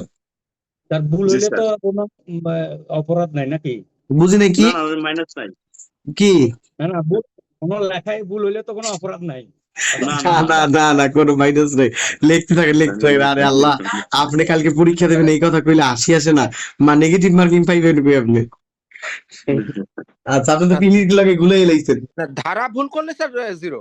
না ধারা ভুল করলে 0 দেয় না, ধারা ভুল দিলে নাম্বার কম। কন্টেন্ট ঠিক রাখতে হবে, কন্টেন্ট ঠিক রাখতে হবে। যদি মনে হয় যে ধারা ভুল করবেন তাহলে ধারা দিয়েন না, তাহলে লেখেন ফৌজদারি কার্যাবিধি মতে লেখেন। আপনারা সিপা বুদ্ধি বোঝেন না কে? ধারা মনে না থাকলে লিখবেন ফৌজদারি কার্যাবিধি 1898 মতে। জি স্যার। কথা বোঝেন না আপনি? জি স্যার। ফৌজদারি কার্যাবিধি 1898 মতে। আপনি ঢাকা ইউনিভার্সিটি ছাত্র না, কিন্তু বলবেন আমি ইউনিভার্সিটিতে পড়ি, এটাও তো সত্য কথা। তাই না? জি স্যার। মানে কথাটা ঘুরেই পেঁচাইয়া। হুম। জি স্যার। আমাদের গ্রামে একটা আন্টি আছে, এর ছেলে কয় আমার ছেলে ঢাকার ইউনিভার্সিটিতে পড়ে, মানে ঢাকার একটা বিশ্ববিদ্যালয়ে পড়ে। এখন অনেকে ঢাকা ইউনিভার্সিটি মনে করে, কিন্তু শব্দটা খেয়াল করতে হবে, কিন্তু ঢাকার একটা বসাইছে যে আমার ছেলে ঢাকার একটা ইউনিভার্সিটিতে পড়ে। এখন অনেকে ভুল শুনে মনে করছে কি হ্যাঁ বলে ঢাকা ইউনিভার্সিটিতে পড়ে। কথা বুঝেন নাই? বুঝছেন? বুঝছেন নাকি বুঝেন নাই কথাটা? বুঝছি স্যার। তাহলে ওই মহিলা কি মিথ্যা কথা কইছে? সে তো কিন্তু সত্যিই কইছে তার ছেলে ঢাকার একটা ইউনিভার্সিটিতে পড়ে। আপনার ছেলে কই পড়ে? ঢাকার ইউনিভার্সিটিতে পড়ে। তাহলে এই কথা তো সত্য, আর যে ভুল বলছে হেও সত্য মনে করছে। টেকনিক্যালি কাজ করতে হবে। ধারা মনে না থাকলে লিখবেন ফৌজদারি কার্যাবিধি 1898 মতে। ইহাও তো হাসা কথা। আপনি ধারা না পারলে কি হয়েছে? বলা তো আছে যে ফৌজদারি কার্যাবিধিতে তো বলা আছে, লিখে কিন্তু আসে। স্যার চালাকি করে লিখিত জবাব দিলে ওই লিখিত জবাব বাতিল বলে গণ্য হয়। না না না, অত আপনি ওই চালাকের উপরে আরো চালাকি করেন না। আপনি লিখে আহেন, উপরে আল্লাহ ভরসা, ওই আপনার কাটবে না। স্যাররা আপনার লাগে কোনো জমি জমা নিয়ে গেঞ্জাম না, স্যাররা দয়া মায়া করে দিয়ে দেবে ইনশাল্লাহ। আপনারা ভালো করে লেখেন। স্যার চালাকি বুঝবে না বুঝবে হে আপনার দেয়ার ব্যাপার না, আপনি লিখে আহেন আল্লাহর রহমত। কিন্তু না লিখলে তো লস। কেস রেফারেন্স আপিল হলো নিম্ন আদালতের রায়, ডিক্রি ও আদেশের বিরুদ্ধে উচ্চতর আদালতে আইনগত প্রক্রিয়া। এই যে ধারা যাদের কেস রেফারেন্স মনে না থাকবে লিখবেন উচ্চ আদালতের নজির অনুসারে। কেমন? এই যে ইমরানুল্লাহ ভার্সেস ক্রাউন, এখানে বলা আছে আপিল হলো নিম্ন আদালতের রায়, ডিক্রি বা আদেশের বিরুদ্ধে উচ্চতর আদালতে প্রার্থনা। এবার আপনারা দ্বিতীয় তৃতীয় শ্রেণী ম্যাজিস্ট্রেটের দণ্ডাদেশের ক্ষমতা মাথায় রাখেন। দ্বিতীয় তৃতীয় শ্রেণী ম্যাজিস্ট্রেট দণ্ডাদেশের বিরুদ্ধে আপিল করবে কোথায়? চিফ জুডিশিয়াল ম্যাজিস্ট্রেটের কাছে। কত দিনের মধ্যে? 30 দিনের মধ্যে। আর ফার্স্ট ক্লাস ম্যাজিস্ট্রেট দণ্ডাদেশের বিরুদ্ধে আপিল করবে কোথায়? দায়রাতে। দায়রাতে। তাই তো। আর যুগ্ম, এর খেয়াল করবেন, যুগ্ম জেলা ও দায়রা জজ আদালত 5 বছরের নিচে দণ্ডাদেশের বিরুদ্ধে আপিল করবে দায়রাতে, আর 5 বছরের উপরে হলে হাইকোর্টে। হাইকোর্টে। হাইকোর্ট। খুব টেকনিক্যালটা মাথায় রাখবেন। এগুলি কিন্তু অনেকে গোলাইয়া লাইব, অনেক প্রবলেমেটিক দিলেই কিন্তু পাগল হয়ে যাইব। তবে খেয়াল করেন ইনশাল্লাহ। ধারা 417, 417তে বলা আছে প্রতিকার। 417তে বলা আছে 417তে বলা আছে পিপি খালাসের বিরুদ্ধে জিআর মামলা সিআর মামলায় দায়রাতে আপিল করবে কয় দিনের মধ্যে? 6 মাসের মধ্যে। কয় মাস? 6 মাস স্যার। 6 মাস। আর আপনার মতো আমার মতো সাধারণ উকিল কয় দিনে পারবে? সিআর মামলায় 60 দিনের মধ্যে, 60 ডেজ, 60 দিন। কত? 60 দিন। এটা বলা আছে ধারা 417। কেমন? জি স্যার। খাইছে খাইছি খাইছি। এবার দেখেন ধারা 417তে বলা আছে নালিশকারী সিআর মামলায় দায়রাতে খালাসের বিরুদ্ধে আপিল করবে কয় দিনের মধ্যে? 22 পৃষ্ঠা বলা আছে 60 দিন। নালিশকারী দায়রা আদালতে খালাসের বিরুদ্ধে আপিল করবে কোথায়? হাইকোর্টে। কয় দিনের মধ্যে? 60 দিনের মধ্যে। ঠিক আছে, দায়রা খালাস দিছে, তাহলে নালিশকারী আপিল করবে কোথায়? হাইকোর্টে। কয় দিনের মধ্যে? 60 দিনের মধ্যে। আর পিপি করলে কয়দিন পাইতো? 6 মাস। পিপি 6 মাস। করলে 6 মাস পাইতো। নালিশকারী হলে কয়দিন? 60 দিন। 417 ক অপর্যাপ্ত দণ্ডাদেশ। পিপিজিআর মামলায় অপর্যাপ্ত দণ্ডাদেশের বিরুদ্ধে হাইকোর্টে আপিল করবে 6 মাসের মধ্যে।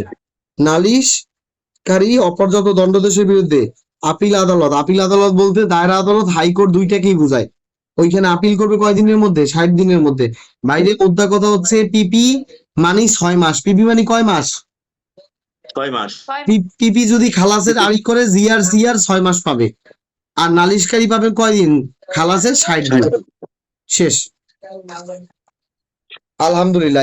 এবার আপিল আর রিভিশনের মধ্যে আপনাদের মধ্যে একজন আশিক সাহেব আপনি বলবেন নাকি আহাদ সাহেব বলবেন? যে কোনো একজন। হাত সাহেব বলুক স্যার। আচ্ছা বলেন তো, এইবার আপনারা একটু আগান। আপনারা মানে এই রিভিশন এগুলো একটু এই থেকে কতটুকু আগাইবেন আমি বলে দিই। 23 পৃষ্ঠা থেকে আপনারা একদম 29 পৃষ্ঠা পর্যন্ত একটু আহাদ সাহেব পড়েন। 23 থেকে 29। স্যার বলেন বলেন বলেন। স্যার আপিল হচ্ছে 404 থেকে 431 ধারা পর্যন্ত, আর রিভিশন তো মনে হয় 435 থেকে 439 ক পর্যন্ত, শুধু 439 এবং 439 ক। 435 যেটাকে বলছেন ওটাকে বলা হয় এলসিআর, লোয়ার কোর্ট রিপোর্ট, নথি তলবের আদেশ। 435 ওইখানে আমরা সিআর স্যার মিসের মামলা করি, বুঝতে পেরেছেন? স্যার ওইখানে হলো কি স্যার 435টা ইনগ্রিডিয়েন্টসটা হয়েছিল 439 যখন নাকি স্যার আমরা রিভিশন করব তখন ওই নথি তলব দেওয়ার প্রয়োজন হয় স্যার। ওটা একটা অক্সিলারি ভার্বের মতো সাহায্যকারী হিসেবে আছে, হ্যাঁ কিন্তু এটা কিন্তু ওইটা আপনি চাইলে দিতে পারেন, ওটাকে আমরা সিআর মিসের মামলা করি ওইতে, বুঝছেন? আমরা জি সিআর স্যার, জি মিসের স্যার, ওটা মামলাটা ওটা করি, এই জন্য লিখিততে এত দরকার হেল্পিং নাই, হিসেবে আছে স্যার। লিখিততে লিখে আসে। 435টা হেল্পিং হিসেবে আসে স্যার, 439 হেল্প করতে আসে, হুম, নথি হুম। দেখা লাগে স্যার। নথি রিভিশনের সময় নথি দেখা লাগে, হ্যাঁ ওইটা দেখা লাগে। অক্সিলারি হিসেবে সাহায্যে আসে। এটা প্র্যাকটিস থেকে আসে, এটাকে প্র্যাকটিসের ভাষায় বলে এলসিআর করা বা নথি তলব করা। 435 থেকে 439 পর আচ্ছা রেডি রেডি, আশায় বলেন বলেন, আশায় বলেন। জি, আসসালামু আলাইকুম। আপিল এবং রিভিশনের মধ্যে পার্থক্য প্রথমত হচ্ছে ধারাগত পার্থক্য 460 থেকে 431, এটা হলো আপিল। আপিল সম্পর্কে এই ধারাগুলোতে আলোচনা করা হচ্ছে। আর রিভিশনের ধারা হচ্ছে 439 থেকে 439 439 ক, এখানে রিভিশন সম্পর্কে আলোচনা করা হয়েছে। দ্বিতীয়ত হচ্ছে আইন ও গঠনগত প্রশ্নে আপিল করা যায়। রিভিশনও আইনগত প্রশ্নে ও আইনগত ভুলে রিভিশন হয়। 2 নম্বর হচ্ছে ফৌজদারি কার্যবিধি 1898 এই ক্ষেত্রে 2 বার আপিল করা যায়। ফৌজদারি কার্যবিধি 1898 রিভিশন কিন্তু একবার করা যায়। তারপর হচ্ছে 4 নম্বর হচ্ছে আপিলে নিম্ন আদালতের রায় বাতিল, পরিবর্তন, দণ্ডহ্রাস মকুব করে। রিভিশনে নিম্ন আদালতের আইনগত ভুল সংশোধন করা হয়। তাহলে 4 নম্বর হচ্ছে আপিলে নিম্ন ভাইয়া আরেকটু জোরে আদালতের, পড়েন। আচ্ছা আর একটু দূরে। জি জি আরেকটু জোরে পড়েন। আপিলে নিম্ন আদালতের রায় বাতিল, পরিবর্তন, দণ্ডহ্রাস মকুব করেন। আর রিভিশনে নিম্ন আদালতে আইনগত ভুল সংশোধন করা হয়। 5 নম্বর হচ্ছে উচ্চ আদালত উচ্চতর ত্রুটি আদালতের থাকলে, আপিল কর্তৃক সিদ্ধান্তের আইনগত বিরুদ্ধে ত্রুটি রিভিশন থাকলে করা সেটা যায়। সংশোধন করে জি, ফৌজদারি রিভিশনে ফৌজদারি রিভিশন একবার করা যায়, তাই দায়রা রিভিশন চূড়ান্ত। তখন ধারা 561 ক কোয়াশমেন্ট হবে। পৃষ্ঠা নম্বর 24। 5 রিভিশন অধীনস্থ আদালতের সিদ্ধান্ত বা কার্য দ্বারা কোনো আইনগত ভুল বা অনিয়ম হয়েছে কিনা তা উচ্চতর আদালত দ্বারাই যাচাই বা পরীক্ষা করার নামে হলো রিভিশন। তারপর হচ্ছে রিভিশন হলো অধীনস্থ ফৌজদারি আদালতের সিদ্ধান্তের সঠিকতা, বৈধতা, যথাযথতা ও কার্যধারা নিয়মনিতা পরীক্ষা করে ন্যায় বিচার নিশ্চিত করার জন্য উচ্চতর আদালতের পূর্ণ বিবেচনামূলক ক্ষমতা। রিভিশনের প্রযোজ্যতা: 1 শুধুমাত্র আইনগত প্রশ্নে, আইনগত ভুলে, আইনের বিধান থাকলে, আইনের অপব্যবহার থাকলে। এখানে 4টি। 5 নম্বর হচ্ছে আইনের ভুলের ব্যাখ্যা। 6 নম্বর হচ্ছে আইনের সঠিকতা, বৈধতা ও যথাযথতা নিয়মিতভাবে যাচাইয়ের জন্য। 7 হচ্ছে আইনের বিষয়ে চ্যালেঞ্জ করতে। এগুলো হচ্ছে রিভিশনের প্রযোজ্যতা। রিভিশনের অপ্রযোজ্যতা, যেটা গ্রহণযোগ্য না: 1 দায়রা আদালতের রিভিশনের সিদ্ধান্ত চূড়ান্ত, ফুল এন্ড ফাইনাল। এর বিরুদ্ধে হাইকোর্টের রিভিশন চলে না। প্রতিকার: ধারা 561 ক কোয়াশমেন্ট চাইতে হবে। 2 আইনের বিধান দেওয়া না থাকলে যে সকল মামলায় আপিল করা উচিত ছিল সে সকল ক্ষেত্রে আপিল না করলে রিভিশন দায়ের করা যায় না। তারপর হচ্ছে 26 নম্বর পৃষ্ঠা ফৌজদারি কার্যবিধি 1898 ধারা 439 উচ্চ আদালতে রিভিশনের ক্ষমতা। প্রথমত হচ্ছে হাইকোর্ট ডিভিশন দায়রা আদালতের রিভিশনের সিদ্ধান্ত পরিবর্তন করতে পারেন না। দ্বিতীয় হচ্ছে হাইকোর্ট রিভিশনের মাধ্যমে খালাসের আদেশকে দণ্ডে পরিণত করতে পারেন না। তৃতীয়ত হচ্ছে যে সকল ক্ষেত্রে দায়রা আদালতে আপিল করা উচিত ছিল কিন্তু আপিল করা হয়নি সে সকল ক্ষেত্রে রিভিশন হাইকোর্টে দায়ের করা যাবে না। একটা লোক টাকা দেবে হচ্ছে ফৌজদারি কার্য দ্বারা 2টি আদালতে রিভিশন দায়ের করা যায়। ফৌজদারি আদালতে সেটা হলো হাইকোর্ট ডিভিশনে এবং দায়রা আদালতে, দুই আদালতে রিভিশন দায়ের করা যায়। ধারা 439 ক 27 নম্বর পৃষ্ঠা দায়রা আদালতের রিভিশনের ক্ষমতা, দায়রা আদালতের রিভিশন চূড়ান্ত ফুল এন্ড ফাইনাল বলে গণ্য হবে। তারপর হচ্ছে দায়রা জজ আদালত, অতিরিক্ত দায়রা জজ আদালতের রিভিশন দায়ের করা যায়। তৃতীয়ত হচ্ছে যে সকল ক্ষেত্রে দায়রা জজ আদালতে রিভিশন দায়ের করা হয়, প্রথমত হচ্ছে ডিসচার্জ বা অব্যাহতির বিরুদ্ধে নালিশ খারিজ করতে হলে রিভিশন দায়ের করতে হবে। মোট কথা হচ্ছে নালিশ খারিজ করতে হলে রিভিশন করতে হবে দায়রা জজ আদালতে। তারপরে খালাসের আপিল অগ্রাহ্য হলে, যদি হচ্ছে আসামির দোষ স্বীকার তুচ্ছ মামলা সংক্ষিপ্ত বিচারের দণ্ডের বিরুদ্ধে রিভিশন করা হয়। চতুর্থত হচ্ছে নালিশি মামলা খারিজ করা হলে দায়রা আদালত রিভিশন চলে। পৃষ্ঠা নম্বর 28, আদালতের সহজাত ক্ষমতা। আদালত যে ক্ষমতা নিয়ে জবাবদিহি করেন তাকে ওই আদালতের সহজাত ক্ষমতা বা inherent power of the court বলে। কোর্ট বলতে ন্যায় বিচার নিশ্চিত করতে সকল প্রয়োজনীয় ব্যবস্থা গ্রহণ বিদ্যমান থাকে।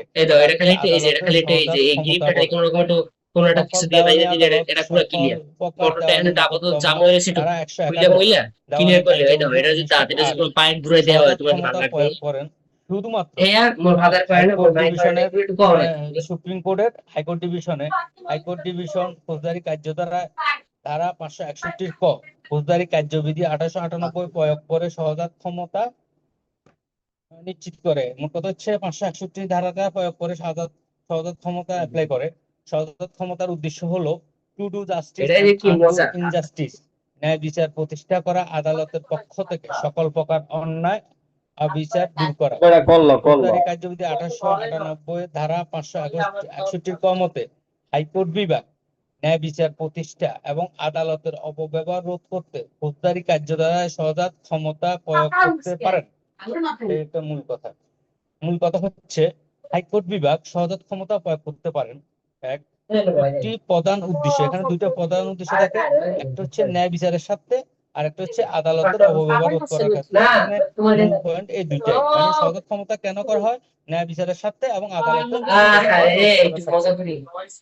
রাশিয়ান। পৃষ্ঠা নম্বর 30, মামলা হস্তান্তর ও বিচার সংজ্ঞা।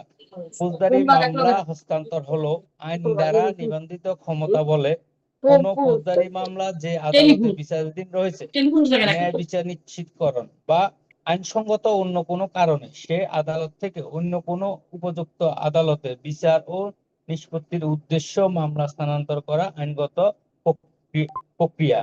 আচ্ছা, আমি বলি একটু থামেন। এবার আমি একটু বলি। তো ব্যাপারটা হচ্ছে যে মামলা হস্তান্তর আর বিচারের ক্ষমতাটা কি? ফৌজদারি মামলা হস্তান্তর হলো আইন দ্বারা নির্ধারিত ক্ষমতা বলে, আইন দিয়ে এটাকে বাউন্ড করা হয়েছে যে কোনো ফৌজদারি মামলা এক বিচারিক আদালত থেকে অন্য বিচারিক আদালতে ন্যায় বিচারের স্বার্থে ট্রান্সফার করার যে প্রক্রিয়াটা, আইনগত প্রক্রিয়া, এটা কি বলা হয়? মামলা হস্তান্তর। তো মামলা হস্তান্তর করার ক্ষমতা রাখে দুই আদালত, দায়রা এবং হাইকোর্ট। দায়রা আদালত চাইলে দায়রা আর হাইকোর্ট এটা পারে, ঠিক আছে, মাথায় রাখবেন এই কথাটা। তো ফৌজদারি কার্যাবিধির 525 কতে বলা আছে আপিল আদালতের মামলা হস্তান্তরের ক্ষমতা। দুইটা প্রধান কারণে আপিল আদালত মামলা হস্তান্তর করে। সবাই বলেন ন্যায় বিচারের স্বার্থে, ন্যায় বিচারের পক্ষগণের সুবিধার্থে। আপনার কাছে যদি মনে হয় যে বিচারক ঘুষ খাইছে, রায় আপনার পক্ষে দিচ্ছে না, তাহলে ন্যায় বিচারের স্বার্থে মামলা ট্রান্সফার করতে পারবেন। আবার হচ্ছে আপনি থাকেন ফেনীতে, মামলা হচ্ছে ঢাকায়, তখন ফেনীতে ট্রান্সফার করে নিয়ে আসতে পারবেন। কথা কি ক্লিয়ার? 526 মতে হাইকোর্ট বিভাগ দুই ধরনের আদেশ প্রদান করে। কয় ধরনের? দুই ধরনের। এক হচ্ছে মামলা হস্তান্তর আর একটা হচ্ছে মামলা প্রত্যাহার। হাইকোর্ট ডিভিশন মামলা হস্তান্তরও করতে পারে আবার মামলা প্রত্যাহারও করতে পারে, কিন্তু দায়রা শুধু একটা কাজ করতে পারে, হস্তান্তর। হ্যাঁ, তাহলে তিনটা বিষয়ের উপর ভিত্তি করে আদালত আদেশ প্রদান। একই কথা, তাই না? একই ট্রান্সফার, ইংলিশে যেটাকে বলে ট্রান্সফার। এই জন্য তো বাংলা ভালো লাগে না, বাংলায় একই জিনিস অনেক ভাবে বলা যায়, ইংলিশে একটাই শব্দ ট্রান্সফার। ঠিক আছে, তো এখানে বলা আছে যে তিনটা বিষয়ের উপর ভিত্তি করে আদেশ প্রদান করা হয়। নিম্ন আদালতের নথি তলব করা, লোয়ার কোর্ট রিপোর্ট 435 435, এটার যে কত বড় সাহিত্য আছে, এটা ক্রিমিনাল প্র্যাকটিস ম্যানুয়াল পড়বেন, আপনাদের কাছে রিকোয়েস্ট থাকবে, ঠিক আছে? এলসিআরটা খুব গুরুত্বপূর্ণ। এই যে বললো, আমার খুব ভালো লাগলো আশিক সাহেব, যে এটা অক্সিলারি ভার্বের মতো কাজ করে, এটা সত্যি কথা, অক্সিলারি ভার্বের মতো কাজ করে, ঠিক আছে? নথি তলবের কাজে বলেন। নথি তলবের দরকার হয়, জি বলেন স্যার। হ্যাঁ, এবং 1 নম্বর হচ্ছে নথি তলবের কাজে ব্যবহার হয়, যে মামলাটা ওর কাছে আছে তাহলে ওর কাছে ট্রান্সফার করে দাও, ওখান থেকে নিয়ে আসো। আর 2 হচ্ছে পক্ষগণের আবেদন ক্রমে এবং আদালত স্বপ্রণোদিত হয়ে, তিনটা ক্ষেত্রে ট্রান্সফারের সিদ্ধান্ত নেয়, তিনটা বিষয়ের উপর ভিত্তি করে: নথি তলব, পক্ষগণের আবেদন ক্রম এবং আদালত স্বপ্রণোদিত হয়ে। বুঝতে পেরেছেন? হাইকোর্ট মোট 5টা কারণে মামলা হস্তান্তর করে। কয় কারণে? 5 কারণে। 5টি কারণে। ন্যায় বিচারের স্বার্থে, জটিল আইনি প্রশ্নে, পক্ষগণের সুবিধার্থে। আমার সাথে সাথে বলেন ছোট ছোট করে। ন্যায় বিচারের স্বার্থে, ন্যায় বিচারের স্বার্থে, জটিল আইনি প্রশ্নে, জটিল আইনি জটিল প্রশ্নে, আইনি প্রশ্নে, পক্ষগণের সুবিধার্থে, পক্ষগণের পক্ষগণের সুবিধার্থে, সুবিধার্থে, অনুসন্ধান তদন্তে, অনুসন্ধান ও অনুসন্ধান তদন্তে, তদন্তে, হ্যাঁ, এবং নিরপেক্ষ অনুসন্ধানের জন্য। নিরপেক্ষ এবং নিরপেক্ষ অনুসন্ধানের জন্য। হ্যাঁ, এই একটা কথা মনে রাখবেন, লেখা আছে 32 পৃষ্ঠায়। এক জেলা থেকে অন্য জেলায় মামলা হস্তান্তর করে কে? হাইকোর্ট। হাইকোর্ট। আর এক আদালত থেকে অন্য আদালতে মামলা হস্তান্তর করে কে? দায়রা। দায়রা শুধুমাত্র মামলা হস্তান্তর করতে পারে, কিন্তু হাইকোর্ট মামলা হস্তান্তরও করতে পারে, মামলা প্রত্যাহারও করতে পারে, মামলা শেষ করে দিতেও পারে স্যার। শেষ করে দিতেও পারে।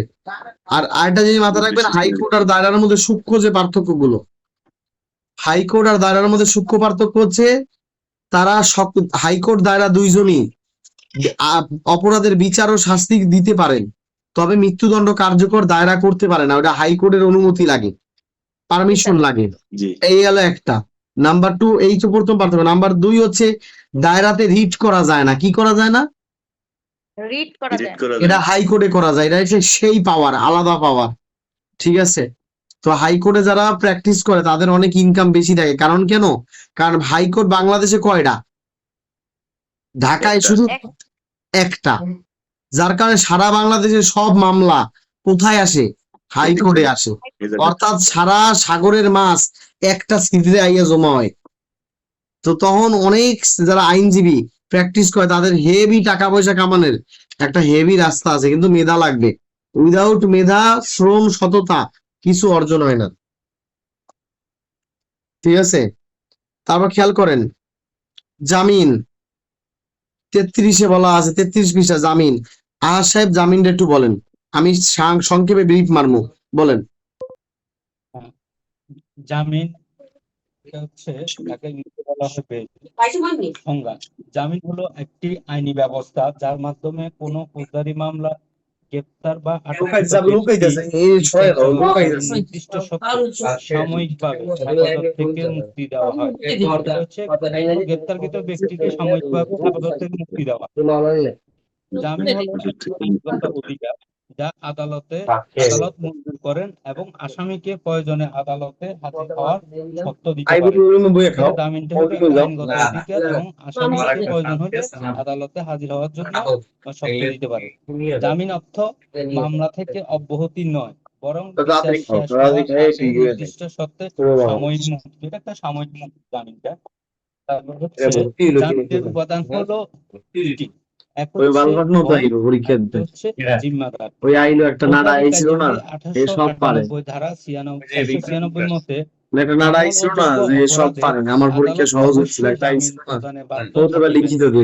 যেহেতু আইনগত একটা অধিকার, মামলা অযোগ্য অপরাধ নন কনসিউবল অফেন্স ক্ষেত্রে আসামির জামিন পাওয়া একটি আইনগত অধিকার। তারপর হচ্ছে আমল অযোগ্য অপরাধ যথা নন কনসিউবল অফেন্স জামিন প্রদান করা আদালতের জন্য আইন আদেশ সূচক করেছেন। ইমপ্রেটিভ অর্ডার অফ কোর্ট হিসাবে আইন নির্ধারণ করেছেন। ধারা 497 মধ্যে আমলযোগ্য অপরাধে ক্ষেত্রে আদালত অবশ্যই জামিন প্রদান করবেন না। আমলযোগ্য অপরাধে জামিন প্রদান করবেন না ওই আদালত। দিকে পেলাম প্রথম শরীর হচ্ছে ভালো না আমার তিনটি ক্ষেত্রে সাইকেল আদালত পায় না সুবিবেচনামূলক ক্ষমতা প্রয়োগ করে কম জামিন দিন প্রদান সমস্যা করতে পারে। আমলযোগ্য অপরাধের ক্ষেত্রে এক হচ্ছে 16 বছরের নিচে কোনো ব্যক্তি 16 বছরের নিচে কোনো ব্যক্তি তার নিচে এক স্ত্রী লোক, অসুস্থ এবং অক্ষম ব্যক্তি, তাহলে তিন শ্রেণীর ব্যক্তিকে আমলযোগ্য অপরাধ করলেও জামিন দেওয়া যাবে না। এটা একটা ব্যতিক্রম। 16 বছরের নিচে কোনো ব্যক্তি, স্ত্রী লোক, উপরোক্ত তিন শ্রেণীর ব্যক্তি আমলযোগ্য অপরাধ করলেও আদালত জামিন প্রদান করতে পারে। যেটা তো আবার আসছে, যেটা আবার আসছে নাকি সংজ্ঞা: কোনো ব্যক্তি গ্রেপ্তার হওয়ার পূর্বে আদালত কর্তৃক যে জামিনের সুবিধা পান তাকে আগাম জামিন। আচ্ছা, এটা হলো আগাম জামিনের পাশে আগাম জামিনের সংজ্ঞা লিখে রাখেন, আগাম জামিন। সংজ্ঞা হচ্ছে কোনো ব্যক্তি গ্রেপ্তার হওয়ার পূর্বে আদালত কর্তৃক যে জামিনের সুবিধা পান তাকে আগাম জামিন বা এন্টিসিপেটরি বেল বলে। ফৌজদারি কার্যবিধি 1898 ধারা 498 আগাম জামিন। তিনটি কারণে আদালত আগাম জামিন প্রদান করেন: 1, অধীনস্থ আদালতে হাজির হওয়ার সম্ভাবনা না থাকলে; 2, রাজনৈতিক হয়রানির শিকার; 3, আলাদা অথবা বিশেষ ক্ষেত্রে আদালত স্বপ্রণোদিত বা সুমোটো বা স্বপ্রণোদিত হয়ে।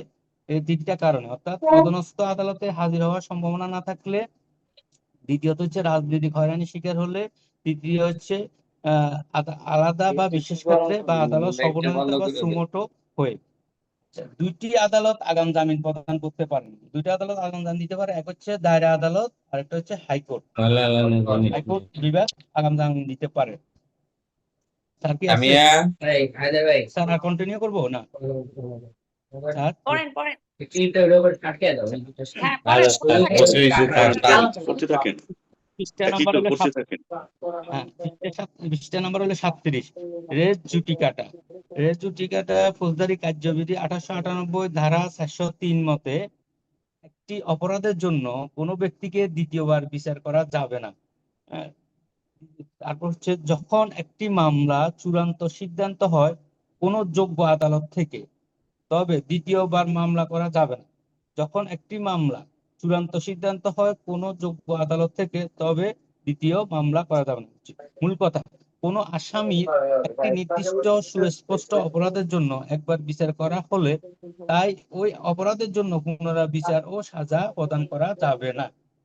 গণপ্রজাতন্ত্রী বাংলাদেশ সংবিধান অনুচ্ছেদ 35(2) এর মতে, পৃষ্ঠা 38, একবার কোনো ব্যক্তিকে নির্দিষ্ট অপরাধে দণ্ডিত করা হলে দ্বিতীয়বার সাজা প্রদান করা যাবে না। এটাকে বলা হয় দ্য ডক্ট্রিন অফ ডাবল জিওপার্টি। তারপর হচ্ছে ফৌজদারি কার্যবিধি 1898 ধারা 403 প্রযোজ্য হবে না। 403টা কোন ক্ষেত্রে প্রযোজ্য হবে না? যে সকল ক্ষেত্রগুলো ক্ষেত্রসমূহ: এক হচ্ছে নালিশি মামলা খারিজ হলে রেস জুডিকাটা চলবে না। নালিশি মামলা খারিজ হলে রেস জুডিকাটা চলবে না, ধারা 203। বিচার কার্য বন্ধ থাকলে রেস জুডিকাটা চলবে না, 249। আসামিকে অব্যাহতি দিলে অর্থাৎ ডিসচার্জ করলে হবে না, রেস জুডিকাটা চলবে না। উদাহরণ: ক, একটি গরু চুরির জন্য 3 বছরের কারাদণ্ড ভোগ করেন। খ, তাকে ওই একই অপরাধের জন্য পুনরায় মামলা দায়ের করতে পারবেন না। এটা হলো ধারা 403 এর মধ্যে রেস জুডিকাটা। রাজসাক্ষী কি? 39 নম্বর পেজ। রাজসাক্ষী ভাইয়া বলতে একটা প্রশ্ন করি আপনাদের, যদি কিছু মনে না করেন। অফকোর্স বলেন please. Same race judicata CPC তে কোন ধারায় আছে? কোনটা? 11 11 আর হচ্ছে সাক্ষ্য আইনে 40 40 আর 29 তামাদি আইনে। আমাদের 29 তামাদি। ঠিক আছে। রাজসাক্ষী কি? রাজসাক্ষী হচ্ছে, রাজসাক্ষী বলতে এমন একজন সাক্ষীকে বোঝায় যিনি কোনো অপরাধ বা মামলার অভিযুক্ত অথবা সহযোগী ব্যক্তি হওয়া সত্ত্বেও সরকার বা রাষ্ট্রপক্ষের সাক্ষী হয়ে অন্য আপু অভিযুক্ত একটু ভাই বিরুদ্ধে প্লিজ, একটু ভুল সাক্ষ্য হয়েছে, দেয়। একটু ভুল হয়েছে আপু। আসলে ওইটা তামাদি আইন না, ওইটা হলো এসআর অ্যাক্টের 29 ধারা, রেস জুডিকাটা এসআর অ্যাক্টে। হ্যাঁ, আমি তো খেয়াল করিনি, আমি ওই দুইটাই খেয়াল করছি। ওইটা তামাদি আইনটা আসলে এসআর অ্যাক্টের 29 ধারা। হ্যাঁ, সংবিধান ঠিক আছে ম্যাডাম, জি, রয়েছে 29 ধারা, ঠিক আছে? হ্যাঁ, জি, জি, জি। তারপর হইলো দেওয়ানি হইলো 11, ঠিক আছে? আপনাদের ফৌজদারি কালকে পরীক্ষা, আমি একটু হেল্প করতাম আপনাদের, কিন্তু আমার এই স্যার একটা পৌঁছায়নি, এজন্য আপনাদের এই যে কষ্ট করতে হচ্ছে। আপু আপু আমি একটু বলি, সিপিসি 11, সিআরপিসি 304, 403, 403। 440, সংবিধান 35-এর 2 এবং হ্যাঁ এসআর অ্যাক্ট হচ্ছে 29। হ্যাঁ হ্যাঁ, জি। ঠিক, একদম ঠিক। আচ্ছা, গুড। রাজসাক্ষীটা কি? রাজসাক্ষীটা যেমন কিছুদিন আগে শেখ হাসিনা মামলায় রাজসাক্ষী হয়েছে, যে রাজসাক্ষী বলতে এমন একজন সাক্ষীকে বোঝায় যিনি কোনো অপরাধ বা মামলার অভিযুক্ত বা সহযোগী ব্যক্তি হওয়া সত্ত্বেও সরকার বা রাষ্ট্রপক্ষে সাক্ষী হয়ে অন্য অভিযুক্তদের বিরুদ্ধে আদালতে সাক্ষ্য দেন। এটা হলো রাজসাক্ষী।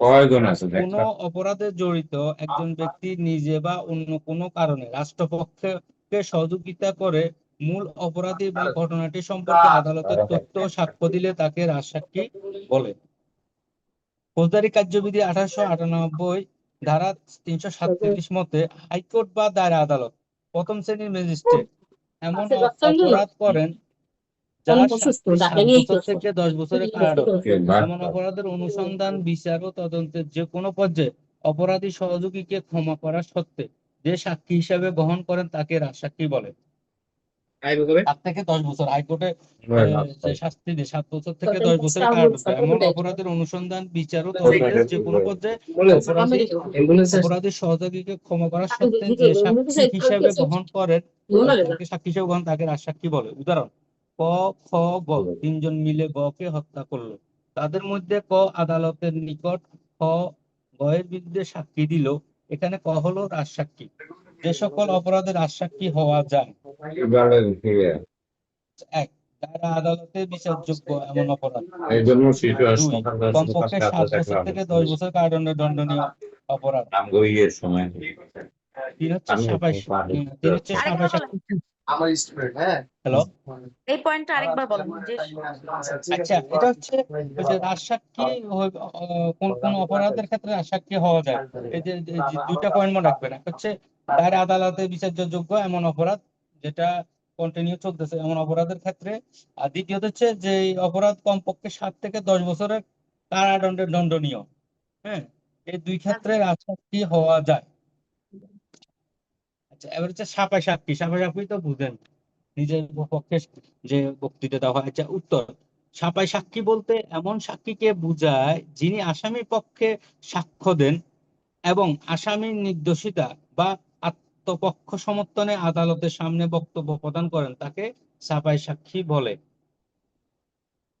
ফৌজদারি কার্যবিধি 1898 ধারা 342 মতে রাষ্ট্রপক্ষের সাক্ষ্য গ্রহণের পরে আসামিকে আদালত নিজের পক্ষ থেকে আসামিকে নির্দোষ প্রমাণের জন্য সুযোগ প্রদান করে, যাকে সাপাই সাক্ষী বলে। সাপাই সাক্ষীতে শপথ পড়ানো হয় না। দায়রা আদালতে সাপাই সাক্ষ্য গ্রহণ করা হয়, ম্যাজিস্ট্রেট কোর্টে হয় না। ধারা 340 মতে সাপাই সাক্ষী দেওয়া আসামির অধিকার, পক্ষ সমর্থ নাই। আচ্ছা, ট্রায়াল ইন অ্যাবসেন্সিয়াল উত্তর হচ্ছে ফৌজদারি কার্যবিধি 1898 ধারা 339 মতে আসামি যখন পলাতক আত্মগোপনে থাকে তখন আসামির অনুপস্থিতিতে একটি জাতীয় পত্রিকা, সবচেয়ে ইম্পর্টেন্ট, একটি জাতীয় পত্রিকা অথবা জাতীয় বাংলা পত্রিকা উক্ত ব্যক্তির নাম প্রকাশ করেন। এরপরে আসামি হাজির না হলে আসামির অনুপস্থিতিতে যিনি আসামি তার অনুপস্থিতিতে যে বিচার কার্য পরিচালিত হয় তাকে আসামির অনুপস্থিতিতে বিচার বলে। ঠিক আছে? তাহলে আসামির মুক্ত ব্যক্তির ক্ষেত্রে এই ট্রায়াল ইন অ্যাবসেন্সিয়াল প্রযোজ্য নয়। সামারি ট্রায়ালটা ইম্পর্টেন্ট। সামারি ট্রায়াল কাকে বলে? ফৌজদারি কার্যবিধি 1898 ধারা 60 মতে প্রথম শ্রেণীর ম্যাজিস্ট্রেট বা সরকার চাইলে দ্বিতীয় বা তৃতীয় শ্রেণীর ম্যাজিস্ট্রেট 2 বছরের কম দণ্ডের অপরাধগুলো বিচার করেন, তাকে সামারি ট্রায়াল বলে। মানে 2 বছরের যে কম যেই সাজাগুলো আছে, অপরাধগুলো আছে, এগুলো যে বিচার হয় সেটাই সামারি ট্রায়াল। এটা আমাদের অবজেক্টিভে আসছিল, সংযুক্ত বিচার। যে সকল অপরাধের শাস্তি অনধিক 2 বছরের কারাদণ্ডপ্রাপ্ত এমন অপরাধের বিচার সামারি ট্রায়াল হয়। প্রথমত প্রথম শ্রেণীর ম্যাজিস্ট্রেট সরকারের অনুমোদিত তৃতীয় শ্রেণীর ম্যাজিস্ট্রেট সামারি ট্রায়াল বিচার করতে পারেন। ধারা 114 সামারি কনভেনশন বিরুদ্ধে আপিল চলে না, প্রতিকার হচ্ছে ডিভিশন। সামারি এর ক্ষেত্রে আপিল চলে না, সেটা হচ্ছে ডিভিশন, প্রতিকার হচ্ছে 46 নম্বর পেজ। ফৌজদারি কার্যবিধি 1898 ধারা 146 মতে জেলা ম্যাজিস্ট্রেট কোনো সমস্যা দ্রুত তাৎক্ষণিক সমাধানের জন্য, আশু প্রতিরোধ, দ্রুত প্রতিকারের জন্য যে নিষেধমূলক আদেশ জারি করেন তাকে ধারা 146 বলে। আমরা তো 146 দ্বারা ইমার্জেন্সি যেটা বলি সেটাই। আচ্ছা, প্রথমত হচ্ছে ম্যাজিস্ট্রেট না সরি প্রথমত হচ্ছে মেট্রোপলিটন এলাকা ধারা 114 প্রযোজ্য নয়। মেট্রোপলিটন এলাকা 146 দ্বারা প্রযোজ্য নয়। ধারা 146 স্থাবর ও অস্থাবর উভয় সম্পত্তিতে প্রযোজ্য। এটি হচ্ছে ধারা 146 সর্বোচ্চ 2 মাস পর্যন্ত বলবৎ থাকবে। উদ্দেশ্য হচ্ছে সমস্যার তাৎক্ষণিক সমাধান করা। ভাই কোন লাইনে আছেন? আমি একটু হারাই ফেলছি। হারাই ফেলছেন? আমি আছি 46 নাম্বার পেজে। হ্যাঁ, মানে 44? হ্যাঁ 146 দ্বারা ইমার্জেন্সি, আচ্ছা, জরুরি অবস্থা, ম্যাজিস্ট্রেট জেলা ম্যাজিস্ট্রেট কর্তৃক যে জরুরি তাৎক্ষণিক কোন সমস্যা সমাধানের জন্য যে নিষেধাজ্ঞা দেওয়া হয় সেটা। হ্যাঁ, সেটা হচ্ছে সেটা মেট্রোপলিটন এলাকা দেওয়া হয় না। এটা 146 দ্বারা দেওয়া হয় স্থাবর এবং অস্থাবর উভয় সম্পত্তির ক্ষেত্রে দেওয়া হয়। আর 146 দ্বারা সর্বোচ্চ কতদিন থাকবে? 2 মাস। উদ্দেশ্য হচ্ছে সমস্যা তাৎক্ষণিক সমাধান করা। আচ্ছা, জেলা ম্যাজিস্ট্রেট নির্বাহী ম্যাজিস্ট্রেট সো মোটো স্বনির্দিত হয়ে জারি করেন। 7 নম্বর প্রশ্ন নম্বর 7 পৃষ্ঠা নম্বর হচ্ছে 45 ধারা 146 এবং 145 এর মধ্যে পার্থক্য। ধারা 146 ধারা 145 এক, স্থাবর ও অস্থাবর উভয় সম্পদের ক্ষেত্রে এটা প্রযোজ্য ধারা 146টা। আর ধারা 145 হচ্ছে স্থাবর সম্পদের ক্ষেত্রে, মানে যেটা সম্পত্তি নিয়ে হয় আর স্থাবর সম্পত্তির ক্ষেত্রে প্রযোজ্য। তারপরে হচ্ছে ধারা 146 তাৎক্ষণিক সমস্যা দ্রুত সমাধান দেওয়া হয়। আর এটা হচ্ছে 145 জমির বিরোধ নিষ্পত্তি করা হয়। নাম্বার হচ্ছে 146 ধারায় 2 মাস পর্যন্ত বলবৎ আমার স্টুডেন্ট আছে 45 ধারায় নির্দিষ্ট কোনো সময়সীমা নেই। 4 নম্বর হচ্ছে জেলা ম্যাজিস্ট্রেট নির্বাহী ম্যাজিস্ট্রেট উপনীত হয়ে ধারা 146 জারি করে। আর হচ্ছে 145 হচ্ছে পক্ষগণে আবেদন করবে। জেলা ম্যাজিস্ট্রেট নির্বাহী ম্যাজিস্ট্রেট ধারা 145 মানে আমার জায়গা জমি নষ্ট হচ্ছে বা বিরোধ লাগছে অন্য একজনের সাথে, তো আমার আবেদন পরিপ্রেক্ষিতে জেলা ম্যাজিস্ট্রেট নির্বাহী ম্যাজিস্ট্রেট 145 ধারা জারি করেন। 5 নম্বর হচ্ছে দ্রুত তাৎক্ষণিক 146 ধারায় দ্রুত তাৎক্ষণিক আশু সমস্যা প্রতিরোধ ও সমাধান প্রদান করা হয়। আর 145 দ্বারা হচ্ছে জমির বিরোধ দখল নির্ণয় করে সমাধান প্রদান করা হয়। এগুলো আমরা পারবো ইনশাআল্লাহ। 146 তারপর হচ্ছে 45 নম্বর পেজ, সেটা হচ্ছে তদন্ত ও অনুসন্ধানের মধ্যে পার্থক্য লিখো। তদন্ত হচ্ছে এক, ফৌজদারি কার্যবিধি 1898 মতে ধারা 4-1 থ সংজ্ঞা প্রদান করা হইয়াছে। অনুসন্ধান হচ্ছে ফৌজদারি কার্যবিধি 1898 মতে ধারা 4-1 ট সংজ্ঞা প্রদান করা হয়েছে। আমি একটা কোম্পানির পুলিশ অ্যাকাউন্ট ম্যানেজার তদন্ত বাইরে করে। একটা কোম্পানি। তদন্ত করে কে? পুলিশ। তারপরে বাইরে এটা নিয়ে অনুসন্ধান রাখলে করে কে? ভালো। ম্যাজিস্ট্রেট। ইনশাআল্লাহ মনে রাখলে হবে। নিবেন মানে তদন্ত এটা আপনার বিষয় হলো সম্মান কত দূর পুলিশ আগে নিবে আপনি চিন্তা করতে পারেন। করবেন। আর একটা অনুসন্ধানের স্বাধীন উদ্দেশ্য সুযোগ হলো সহজ। আদালতের কাছে এটা হচ্ছে আপনার প্রতিবেদন জমা দিবেন। আমাদের এই যে ম্যাজিস্ট্রেট এই আদালতের আগের কাছে ব্যাচটা যে ওরা যে লিখিত দিচ্ছে ওরা প্রতিবেদন জমা দিবেন। চাই আমাদের এই যে বুলেট নামে তদন্ত একটা হচ্ছে এডিশন আমরা আমলযোগ্য অপরাধের এর জন্য পুলিশ রেডি করেছি বিনা সেট অনুমতিতে আছে আপাতত আমলযোগ্য এটা অপরাধের অলরেডি পুলিশের এটা আমার অনুমতি সিক্রেট প্রয়োজন। ব্যাপার তো মানে আমলযোগ্য এটা আমরা অপরাধে আপনাদের জন্য পুলিশ বিনা এটাকে অনুমতিতে কারেকশন তদন্ত করে করতে পারবেন। মানে এটাকে আরো আপগ্রেড করে আমলযোগ্য আপনাদের অপরাধে দিই ম্যাজিস্ট্রেটের আপনার যেহেতু আপনি অনুমতি যদি লাগবে। ক্লিনের জন্য খুব আর বেশি অনুসন্ধান হলো 18 অনুসন্ধান করতে নিজেকে আদালতে মানে আপনার জন্যই ছিল কারো অনুমতির এই প্রয়োজন নেই। পিসি আসলে আমি অনুসন্ধানের চিন্তা জন্য করছি কারেন্ট ম্যাজিস্ট্রেট নিজে একটা আপনার আদালত। রিজিকে কপালে আসছিল এই জন্য এই যে 3 পিস রেডি প্রশ্ন করা নয়। ভুল বস্তু বানায় রাখছে দুইয়ালা আমলযোগ্য ও আমল অযোগ্য অপরাধের স্যার ভুল মধ্যে বস্তু আপনি পার্থক্য নিয়ে নেন স্যার কানে লাগে এটা হলো 46 মিরা নিব পেজ কেটা নাম্বার। আমলযোগ্য দিব না আপনার, অপরাধ আমি দিব ওটাকে আমলযোগ্য অপরাধ আরো নয়। আপগ্রেড আচ্ছা, করে। তারপরে প্রথমত এটা হচ্ছে বললে আপনার অনেক হচ্ছে এটা আপনি ফৌজদারি কার্যবিধি ইনশাআল্লাহ এটা আপনার 1898 প্রিভিয়াস টাইম, হ্যাঁ ধারা 4 এর 1 ইনশাআল্লাহ নিয়ে নেন। এর সংজ্ঞা দেওয়া আছে। ফৌজদারি কার্যবিধি 1898 ধারা 4 এর 1 এর সংজ্ঞা দেওয়া আছে। আচ্ছা, 2 হচ্ছে কনজিউমার অফেন্স, পুলিশ বিনা পরোয়ানা আসামিকে গ্রেপ্তার করতে পারেন। আমলযোগ্য অপরাধে পুলিশ বিনা পরোয়ানা আসামিকে গ্রেপ্তার করতে পারবেন। আর নন কনজিউমার অফেন্সে পুলিশ ম্যাজিস্ট্রেটের নিকট অনুমতি নিয়ে গ্রেপ্তার করতে হবে। হ্যাঁ, 3 হচ্ছে ম্যাজিস্ট্রেটের নিকট অনুমতির প্রয়োজন নেই। আমলযোগ্য অপরাধের ক্ষেত্রে ম্যাজিস্ট্রেট থেকে অনুমতি নিতে হবে না। আর আমলযোগ্য অপরাধের ক্ষেত্রে ম্যাজিস্ট্রেটের নিকট অনুমতি নিতে হবে। 4, পুলিশ সরাসরি তদন্ত করতে পারবেন এখানে আমলযোগ্য অপরাধের ক্ষেত্রে। আর আমলযোগ্য অপরাধের ক্ষেত্রে ম্যাজিস্ট্রেটের অনুমতি নিয়ে তদন্ত করতে হবে। আমলযোগ্য অপরাধের ক্ষেত্রে সকল আমলযোগ্য অপরাধ হলো জামিন অযোগ্য অপরাধ। এটা আমলযোগ্য অপরাধগুলো জামিন, এটা একটা ইম্পর্টেন্ট পয়েন্ট 5 নম্বরটা। জামিন দেওয়া হয় না আমলযোগ্য অপরাধের ক্ষেত্রে। সকল আমলযোগ্য অপরাধে ঠিক জামিন আছে, এই অপরাধ। তিনটা আচ্ছা, আমি জামিন নিয়ে দেওয়া হয় না আসলাম। এটাও ঠিক না, এই ওই যে তিনটার দাম কারণে দেওয়া 70 হয়, টাকা, এটা আমার মহিলা তরফ হলে থেকে গিফট বয়স্ক থাকলো হলে আপনার। এগুলো ঠিক আছে, আপনাদের এটা আপনার পয়সা গিফট থাকলো, কিন্তু আপনি দেওয়া হয়। খুঁজছেন এত দূর থেকে, এটা আমার তরফ 10, থেকে গিফট থাকলো আপনার, হ্যাঁ পেজ নাম্বার এটা গিফট 47, থাকলো, আপনি আমাকে জিআর কেস প্রাইসটা এবং দিলেই হবে। এটা জিআর 47 কেস আমার এবং তরফ থেকে সিআর gift কেসের মধ্যে পার্থক্য লিখো।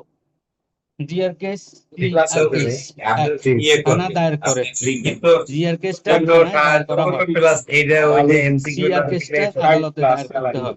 2, তারপরেও এটা ধারা হয়ে যায় হচ্ছে কি এবার 154 হয়ে যায় কি হবে, ক্লাসটা রেগুলার করবেন। আর আমার ক্লাসটা সিআর এর করে ধারা ফেল হচ্ছে করা হবে না, 200। ফেল চাইলেও ফেল করতে আর পারবেন হচ্ছে না জিআর কেস ইনশাআল্লাহ। হচ্ছে পুলিশ তদন্ত করে। আর সিআর কেস আমার 500 ম্যাজিস্ট্রেট স্টুডেন্ট, মানে অপরাধ যদি আমরা আমলে অফলাইন এবং নিতাম দ্রুত অনুসন্ধান ও অধিকতর এতদিন তদন্তের জায়গা আদেশ। দিতে পারতাম না, কিন্তু আমি 4 দিতে নম্বর দিতাম। হচ্ছে যিনি মামলা দায়ের করেন তিনি হলেন সংবাদদাতা। জিআর এর ক্ষেত্রে, সিআর এর ক্ষেত্রে যিনি মামলা দায়ের করেন তিনি হলেন ফরিয়াদি বা এটা নালিশকারী। আমার অ্যাডভোকেসি ভাইবা, এটা এক্সপ্রেস, এটা আমার লিগাল বইতে এখানে জিআর এবার এর ক্ষেত্রে ভাইবাতে আসবে, এটা বাদী কালেক্ট হলেন করে আমার সরকার নিয়ে বা দিছিলাম। রাষ্ট্রপক্ষ। আমাদের ভাইবা আমাদের রেজাল্ট হয়েছে, লিগাল পাবলিকেশন আমরা এটা হলেন দিছি। সরকার এবং ওরা ওদের যে রাষ্ট্রপক্ষ। এখানে বাদী ভাইবার হলেন এডিশনে ফরিয়াদি। বুক আসবে, আমার এই এটা এক্সপেরিয়েন্সটা সিআর নমুনা হিসেবে কেসের দিবে। ক্ষেত্রে।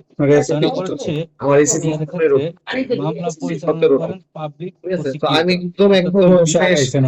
সিআর এটা কেসের আল্লাহ ক্ষেত্রে দোয়া। মামলা পরিচালনা করেন আচ্ছা, নালিশকারী অর্থাৎ অ্যাডভোকেট। ডাইলবাতের অ্যাডভোকেট স্যার বলে যে আসসালামু আলাইকুম ওয়া রাহমাতুল্লাহ, আপনারা সকলে ভালো আছেন? আলহামদুলিল্লাহ। কত দূর আগাইছেন আহাদ সাহেব?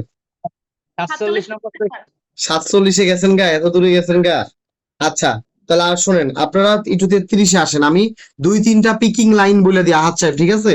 এটা আপনার হেল্প করবে, ওই দণ্ডবিধির মতো কয়েকটা পয়েন্ট বলে দিই, ঠিক আছে? আচ্ছা, রেডি, বিসমিল্লাহ। বিসমিল্লাহ, সবাই শুনেন। জামিনটা কি? জামিন হচ্ছে সাময়িক মুক্তি। কি? জামিন হচ্ছে শর্ত সাপেক্ষে সাময়িক মুক্তি। আপনি অপরাধ করছেন, আদালত বলছে আচ্ছা ঠিক আছে, তুমি অপরাধ করছো, তোমার আমি অপরাধ থেকে দায় মুক্তি দিচ্ছি না, তবে তোমাকে আমি একটা একটা শর্ত সাপেক্ষে একটা সাময়িক মুক্তি দিতেছি, যে তুমি সময় মতো আদালতে হাজির হও, তুমি সময় মতো আদালতে হাজির হও, ঠিক আছে, এবং আদালতের নিয়ম কানুন মেনে চলো। তা জামিনকে কি বলা হয়? জামিনকে বলা হয় শর্ত সাপেক্ষে মুক্তি।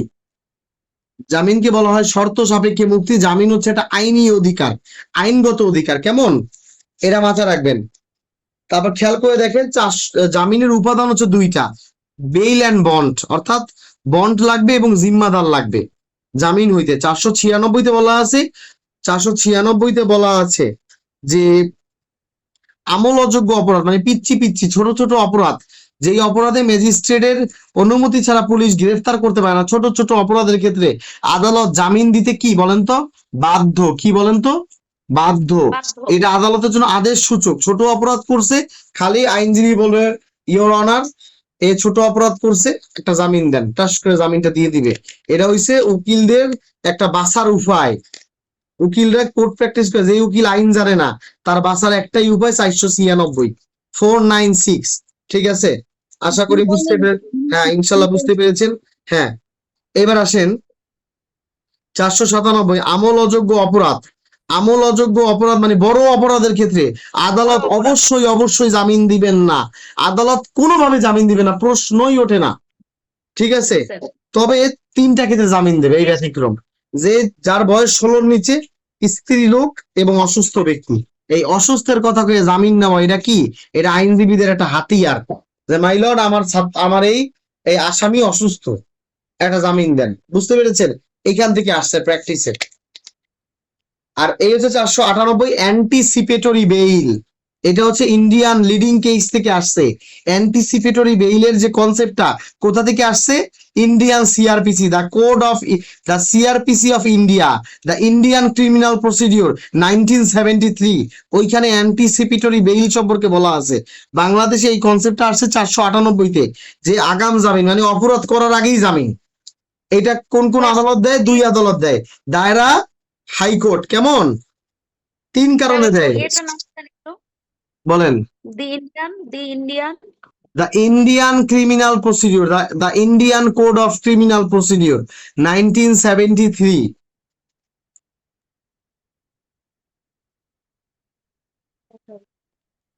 The Indian Code of Criminal Procedure 1973, এখানে বলা আছে, এখানে বলা আছে 3 কারণে আপনি অ্যান্টিসিপেটরি বেইল নিতে পারবেন।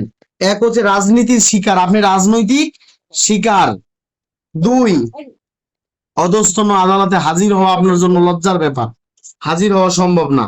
প্রধানমন্ত্রী নিম্ন আদালতে হাজির হয়ে মানা যায়? বলেন মানা যায় এটা? তাহলে এই সময় জামিন চেয়ে বলছে, আমার প্রেস্টিজের ব্যাপার, বড় ভিআইপি, ঠিক আছে, আমেরিকান রাষ্ট্রদূত একটা আকাম করছে বাংলাদেশে, এর কেমনে নিম্ন আদালতে নিব?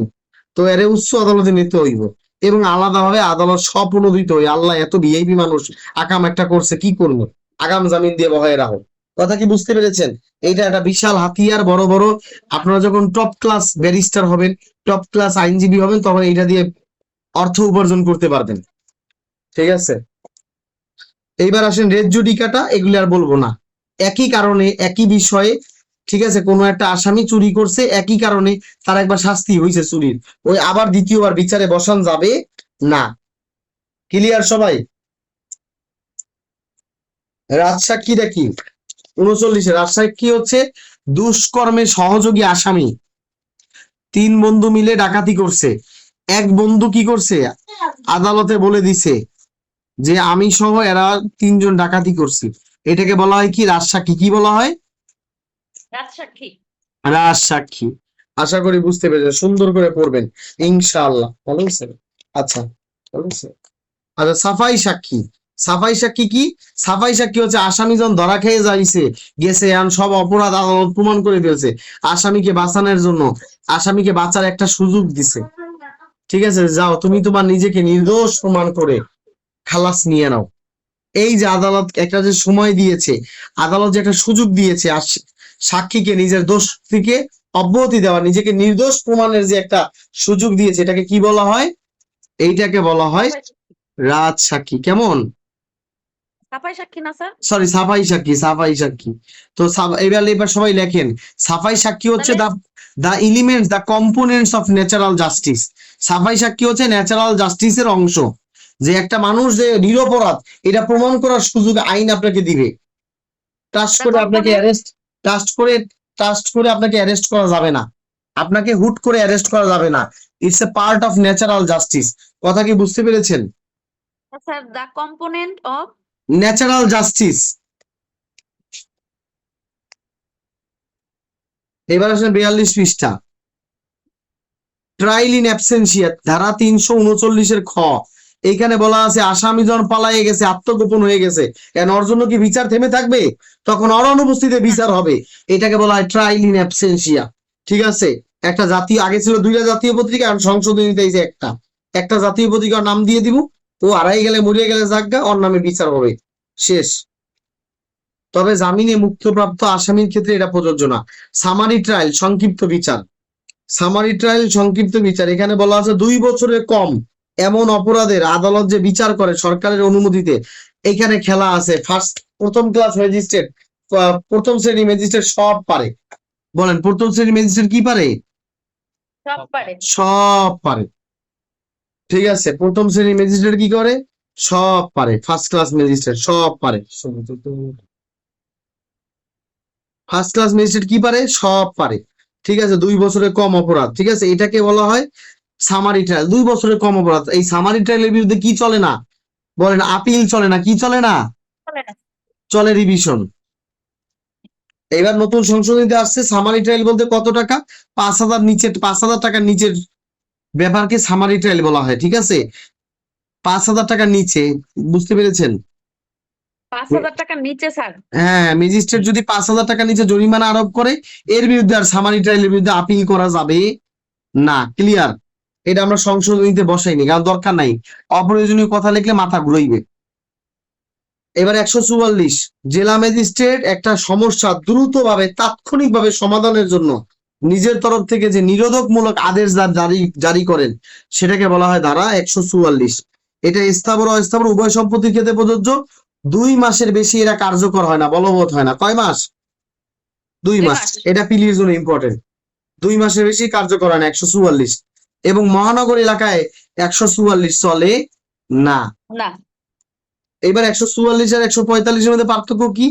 144 স্থাবর অস্থাবরে চলে, আর 145 শুধু স্থাবর জমির মামলা। 144 তাৎক্ষণিক সমস্যার সমাধান হয়, 145 জমির বিরোধ নিষ্পত্তি হয়।